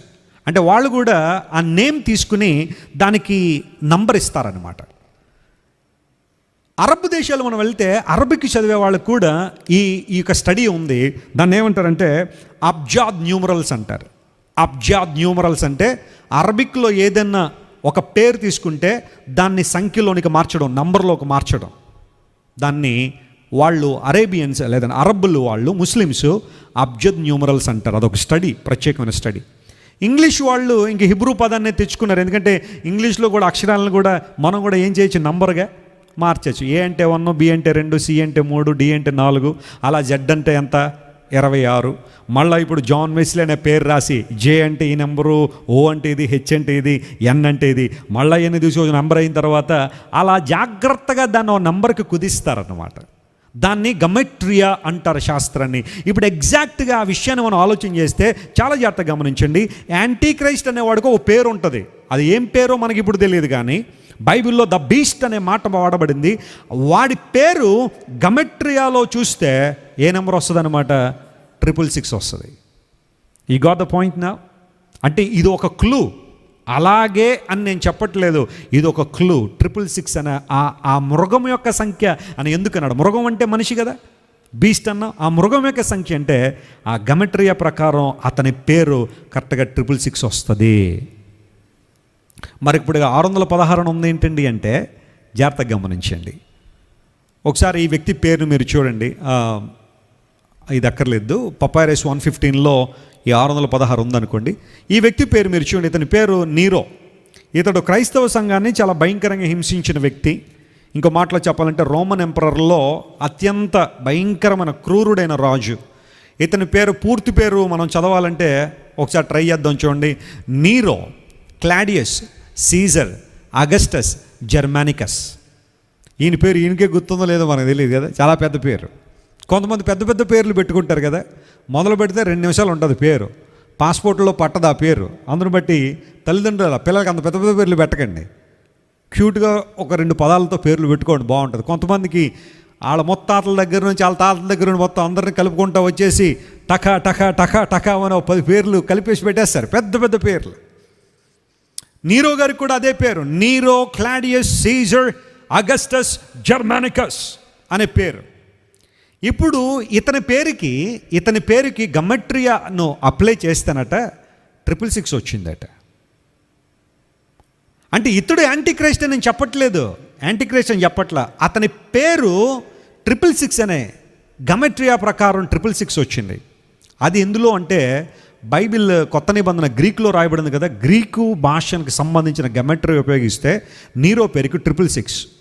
కరెక్ట్గా అదే పేరు లాటిన్లోకి వెళ్తే లాటిన్ గెమాట్రియాలో 616 వచ్చిందట. You got the point now. 666 అన్నా 616 అన్నా ఒకే ముద్ర. ఎందుకోసం తెలుసా? ఒకటేమో గ్రీకు భాషకి సంబంధించిన గెమెట్రియా వాడారు, మరొకటేమో లాటిన్ భాష గెమెట్రియా వాడితే ఆ సంఖ్య 616 వచ్చింది. ఇదేదో తేడాలు ఉన్నాయి, బైబిల్ అంతా తప్పు అని అనుకోకండి. 666 గ్రీక్ గెమెట్రియాలో లెక్కించిన సంఖ్య అయితే నీరోకి, అంటే ఒక ఎగ్జాంపుల్ చెప్తున్నాను మీకు, లాటిన్ గెమెట్రియాలో అది 616 అయింది. అంటే ఇప్పుడు మృగానికి ఓ పేరు ఉంటుంది, బీస్ట్కి, యాంటీ క్రైస్ట్కి అతనికి వచ్చే పేరు ఒక గెమెట్రియా, ఒక భాషలో అతని పేరు 666 అవ్వచ్చు, మరొక భాషలో అతని పేరు 616 అవ్వచ్చు. యు గాట్ ద పాయింట్ నా? అర్థమైందండి మీ అందరికీ? ఇంకా డీటెయిల్గా ఇంకా చాలా విషయాలు చెప్పొచ్చు, కానీ ఇక్కడితో ఆపుదాం. 666 ముద్ర మృగము సంఖ్య అది ఎప్పుడు ఇవ్వబడుతుంది అంటే చివరి 3.5 సంవత్సరాల కాలంలో. చివరి 3.5 సంవత్సరాల కాలంలో ప్రీ ట్రిబ్యులేషన్ ర్యాప్చర్ నమ్మేవారు కానీ, మిడ్ ట్రిబ్యులేషన్ ర్యాప్చర్ నమ్మేవారు కానీ ఇంకా ఆ సంఖ్యతో వాళ్ళకి ఏమీ లేదు చెప్పండి, సంబంధం లేదు. ఇంకా ఈ సంఖ్యతో సంబంధం ఉంది అనుకున్న వాళ్ళు ఎవరైనా ఉంటే పోస్ట్ ట్రిబ్యులేషన్ ర్యాప్చర్ నమ్మేవాళ్ళు, సంఘం అంతా శ్రమల్లో ఉంటుంది, మొత్తం పూర్తి శ్రమల్లో ఉంటుంది అన్న వాళ్ళు ఈ 666 ముద్ర కోసం కంగారు పడాలి. కానీ ప్రీ ట్రిబ్యులేషన్ ర్యాప్చర్ అంటే శ్రమలకు ముందే సంఘం ఎత్తబడుతుందని నమ్ముతున్నవారు కానీ, లేదా మధ్యలో సంఘం ఎత్తబడుతుందని నమ్మేవాళ్ళు కానీ ఈ 666 గురించి పెద్దగా బాధపడాల్సిన అవసరత లేదు. ఎందుకోసం ఉంటుంది, ఆ చివరి 3.5 సంవత్సరాల్లో ప్రజల మీద రుద్దబడే ఒక భయంకరమైన పరిస్థితి కనుక. My dear friends, I'm concluding my message today. Antichrist అనబడేవాడు ఒక మనిషి, is a literal person. Antichrist ఎందుకు వస్తాడు? ప్రపంచ అధికారం చేయడానికి వస్తాడు, అందరినీ తన గుప్పిట్లో పెట్టుకుంటాడు. అందుకేమన్నా క్లూస్ ఉన్నాయంటే ఉన్నాయి. ఇప్పటిదాకా ఫామ్ అయిన యూనియన్స్ అన్నీ కూడా యాంటీ క్రైస్ట్కి ఫేవరబుల్గానే అవన్నీ జరుగుతున్నట్టుగా మనం గుర్తించాలా. ఆ తర్వాత యాంటీ క్రైస్ట్ వచ్చి ఏం చేస్తాడు అంటే అనేకమైన కార్యాలు జరిగించడానికి అతడు ప్రోత్సహించబడతాడు. అంత మాత్రమే కాకుండా కట్టబడిన దేవుని ఆలయంలో కరెక్ట్గా 3.5 సంవత్సరాల తర్వాత, అంటే అర్ధవారానికి నాశనకరమైన హేయ వస్తువును నిలబెడతాడు. అది అతని ప్రతిమ కావచ్చు, లేదా మరొకటి కావచ్చు. పరిశుద్ధ స్థలంలో ఒక హేయ వస్తువుని తీసుకొచ్చి నిలబెడతాడు. అక్కడితో యూదుల కళ్ళు తెరవబడతాయి. ఇతడు మెస్సియ కాడు, ఇతడు క్రీస్తు కాడు, ఇతడు మేము అనుకుంటున్న వ్యక్తి కాదు అనగానే అతడి క్రూరత్వం బయటపడి అనేక మందికి ఇబ్బంది కలుగు చేస్తాడు. 666 ముద్ర వాడి రూలింగ్ అంతా కూడా ఆ 3.5 సంవత్సరాలు జరిగిన తర్వాత ఎట్టకేళ్లకు హర్మగెద్దోన్ అనే ప్రాంతంలో మన ప్రభు అని యేసుక్రీస్తు ఆ క్రూర మృగాన్ని మరియు అబద్ధ ప్రవక్తను జయించి వారిద్దరినీ కూడా నరకంలో పడేస్తాడు. దేవుని నామమున స్తోత్రం చెప్పండి, హల్లెలూయా. అవి ఏంటి అనేది రేపు మనం నేర్చుకుందాం. హర్మగెద్దోన్ అంటే ఏంటి, 1000 ఏండ్ల పాలన ఏంటో రేపటి క్లాసులో మనం నేర్చుకుంటాం. అయితే ఇక్కడ చిన్న సందేహం కొంతమందిలో ఉంటుంది, ఇప్పుడు ఈ యాంటీ క్రైస్ట్ ఎక్కడి నుండి వస్తాడని, ఏ దేశం నుండి వస్తాడని. ఆయన ఇండియా నుండి ఏమన్నా వస్తాడండి యాంటీ క్రైస్ట్, లేకపోతే పాకిస్తాన్ నుంచి ఏమన్నా వస్తాడని కొంతమంది అనుకోవచ్చు. ఏ దేశం నుండి వస్తాడు అనడానికి కొన్ని రకాలైన ఒపీనియన్స్ బైబిల్లో కొన్ని వచనాలు మనం చూడడం ద్వారా కొంతమంది కొన్ని ఒపీనియన్స్కి వాళ్ళు వచ్చారు. నేను ఆల్రెడీ చెప్పాను, వచ్చునట్టి రాజు అనే మాట దానియేలు గ్రంథం 9వ అధ్యాయంలో రాయబడింది. వచ్చునట్టి రాజు తన ప్రజలను అనే మాట దానియేలు గ్రంథం 9వ అధ్యాయంలో ఉందంటే ఆ వచ్చేవాడు రోమన్ ఎంపైర్కి చెందినవాడై ఉంటాడు. రోమా సామ్రాజ్యానికి, ఏన్షియంట్ రోమన్ ఎంపైర్ రూట్స్ అతనిలో ఉంటాయి. అలాంటి వాడు రోమన్ సామ్రాజ్యానికి చెందినవాడై ఉండొచ్చు. మొదటి ఒపీనియన్. రెండవది ఏంటి అంటే, మనం ప్రకటన గ్రంథంలో ఆ ముందు వచనాలు, అంటే ప్రకటన గ్రంథం 13వ అధ్యాయంలో యాంటీ క్రైస్ట్ యొక్క విశ్వరూపం, అతని యొక్క భయంకరత్వం బయటపడటానికి ముందు 11వ జాగ్రత్తగా మనం ప్రకటన గ్రంథం 7వ అధ్యాయం చదివితే అక్కడ ఇశ్రాయేలు గోత్రములలో ముద్రించబడిన కొంతమంది కనబడతారు. ఇశ్రాయేలు గోత్రములలో మీరు ప్రకటన గ్రంథం 7వ అధ్యాయం చదివితే 144,000 మంది ముద్రించబడతారట. వాళ్ళు ఏం చేస్తారంటే, వారు ఆ సమయంలో యూదులైన వారికి వాస్తవాన్ని ప్రకటిస్తూ ఉంటారు, సత్యాన్ని బోధిస్తూ ఉంటారు. ఆ ప్రకటన చేసే ఆ గుంపులో లేకపోతే ఆ ప్రక్రియలో దాను గోత్రం కనబడదు మనకి. మొత్తం అన్ని గోత్రాలు, అంటే బైబిల్ గ్రంథంలో అంతకుముందు ఉన్న స్ట్రక్చర్ అంతా మనం చూస్తూ ఉంటే ఇశ్రాయేల్ గోత్రకర్తల పేర్లన్నీ కూడా దానిలో రాయబడతాయి. అందులో ఎందుకో కానీ ఈ 7వ అధ్యాయానికి వచ్చేసరికి దాను అనే గోత్రం కనబడదు మనకి. అందును బట్టి కొంతమంది బైబిల్ పండితులు ఏమంటారంటే, యాంటీ క్రైస్ట్ అనేవాడు దాను గోత్రం నుండి వస్తాడు. యాకోబు తన బిడ్డలను ఆశీర్వదించేటప్పుడు లేదా అంత్యదినాల్లో జరగబోయే విషయాలు చెబుతూ ఏమంటాడంటే దాను కట్లపాము అన్నాడు. చెప్పండి, దాను గోత్రికులు ఎలా పోల్చబడ్డారు? పాముతో పోల్చబడ్డారు. అందును బట్టి బహుశా ఈ యాంటీ క్రైస్ట్ అనేవాడు దాను గోత్రం నుంచి వస్తాడంటే అతడు ఒక జూయిష్ పర్సన్ అయి ఉంటాడు. జూయిష్ పర్సన్ అయి ఉన్నాడు కాబట్టి జ్యూస్ అతన్ని మెస్సయ్యగా గుర్తిస్తారు. ఎందుకంటే మెస్సయ్యాకు ఉండాల్సిన ఒక ప్రైమరీ కండిషన్ ఏంటంటే హీ మస్ట్ బి ఎ జ్యూ, అతడు యూదుడై ఉండాలి. అందును బట్టి దాను గోత్రం నుండి వస్తాడని. మూడో ఒపీనియన్ ఏంటంటే యాంటీ క్రైస్ట్ బహుశా అరబ్ దేశాల నుండి రావచ్చేమో. అరబ్ దేశాల నుండి. నేను అడగను, మనం 4 గుర్రాల గురించి ధ్యానం చేస్తుంటే 4వ గుర్రం పేల్ కలర్ అంటే పాండ్రు వర్ణం అని చెప్పుకున్నాం కదా. పాండ్రు వర్ణం అంటే డల్ కలర్ అనమాట. It could be any colour, కాకపోతే డల్ అయి ఉండొచ్చు. పింక్ కావచ్చు, లేకపోతే ఎల్లో కలర్ని డల్ చేస్తే లైట్ ఎల్లో, అలా ఎలా అయితే మనం చెప్పుకుంటామో పాండ్రు వర్ణం అనగా డల్ కలర్ అనుకుంటే, గ్రీకు భాషలో క్లోరోస్ అనే పదం వాడబడింది. క్లోరోస్ అనగా గ్రీన్ అనే మాట ఉంటుంది అక్కడ. అంటే గ్రీన్ని బాగా లైట్ చేసేస్తే లైట్ గ్రీన్గా ఎలా ఉందో ఆ పాండ్రు వర్ణం కలిగిన గుర్రం కూడా అలాగే ఉంది. కాబట్టి కొంతమంది ఒపీనియన్ ఏంటంటే చాలా దేశాలు, అరబ్ దేశాల యొక్క జాతీయ జెండాల్లో, ఎందుకంటే ప్రతి దేశానికి ఒక జాతీయ జెండా ఉంటుంది, మోస్ట్ ఆఫ్ అరబ్ కంట్రీస్ జెండాలన్నీ కూడా గ్రీన్ కలర్లో ఉంటాయి. అంటే బహుశా ఈ యాంటీక్రైస్ట్ పాండ్రు వర్ణము లైట్ గ్రీన్ కనుక అనుకుంటే ఆ దేశాల నుండి రావచ్చేమో అని కొంతమంది ఇలా డిఫరెంట్ ఒపీనియన్స్ అయితే ఉన్నాయి. But one thing is very clear, Antichrist will come and he will rise into the power and he rules all the world. ప్రపంచం అంతా కూడా ఏలుబడి చేస్తాడు, ఇశ్రాయేలు పిల్లలతో సంధి చేస్తాడు, ఆ తర్వాత 3.5 సంవత్సరాలు దాన్ని బ్రేక్ చేస్తాడు. అక్కడి నుంచి 666 ముద్ర ఇశ్రాయేలు ప్రజలందరినీ ఇబ్బంది పెడతాడు. ఆ సందర్భంలో భయంకరమైన కార్యాలు భూమి మీద జరిగిన తర్వాత ఇంకా యేసు ప్రభు ఈ భూమి మీదకి వచ్చిన ఆ రెండోసారి వస్తున్న ఆ సమయంలో ఆ అర్మగిద్దోన దగ్గర ఈ క్రూరమృగము మరియు అబద్ధ ప్రవక్త ఇద్దరు కూడా చంపబడతారు. అక్కడి నుంచి 1000 ఏండ్ల పాలన స్టార్ట్ అవుద్ది. ఆమేన్, ప్రైజ్ ది లార్డ్. ఒకవేళ నేను చెప్పినవన్నీ కూడా మరలా మీరు అర్థం చేసుకోవాలంటే ఇంకొకసారి మరలా పెట్టుకునే వీడియో చూడండి. చాలా విషయాలు మీకు అర్థమవుతాయి.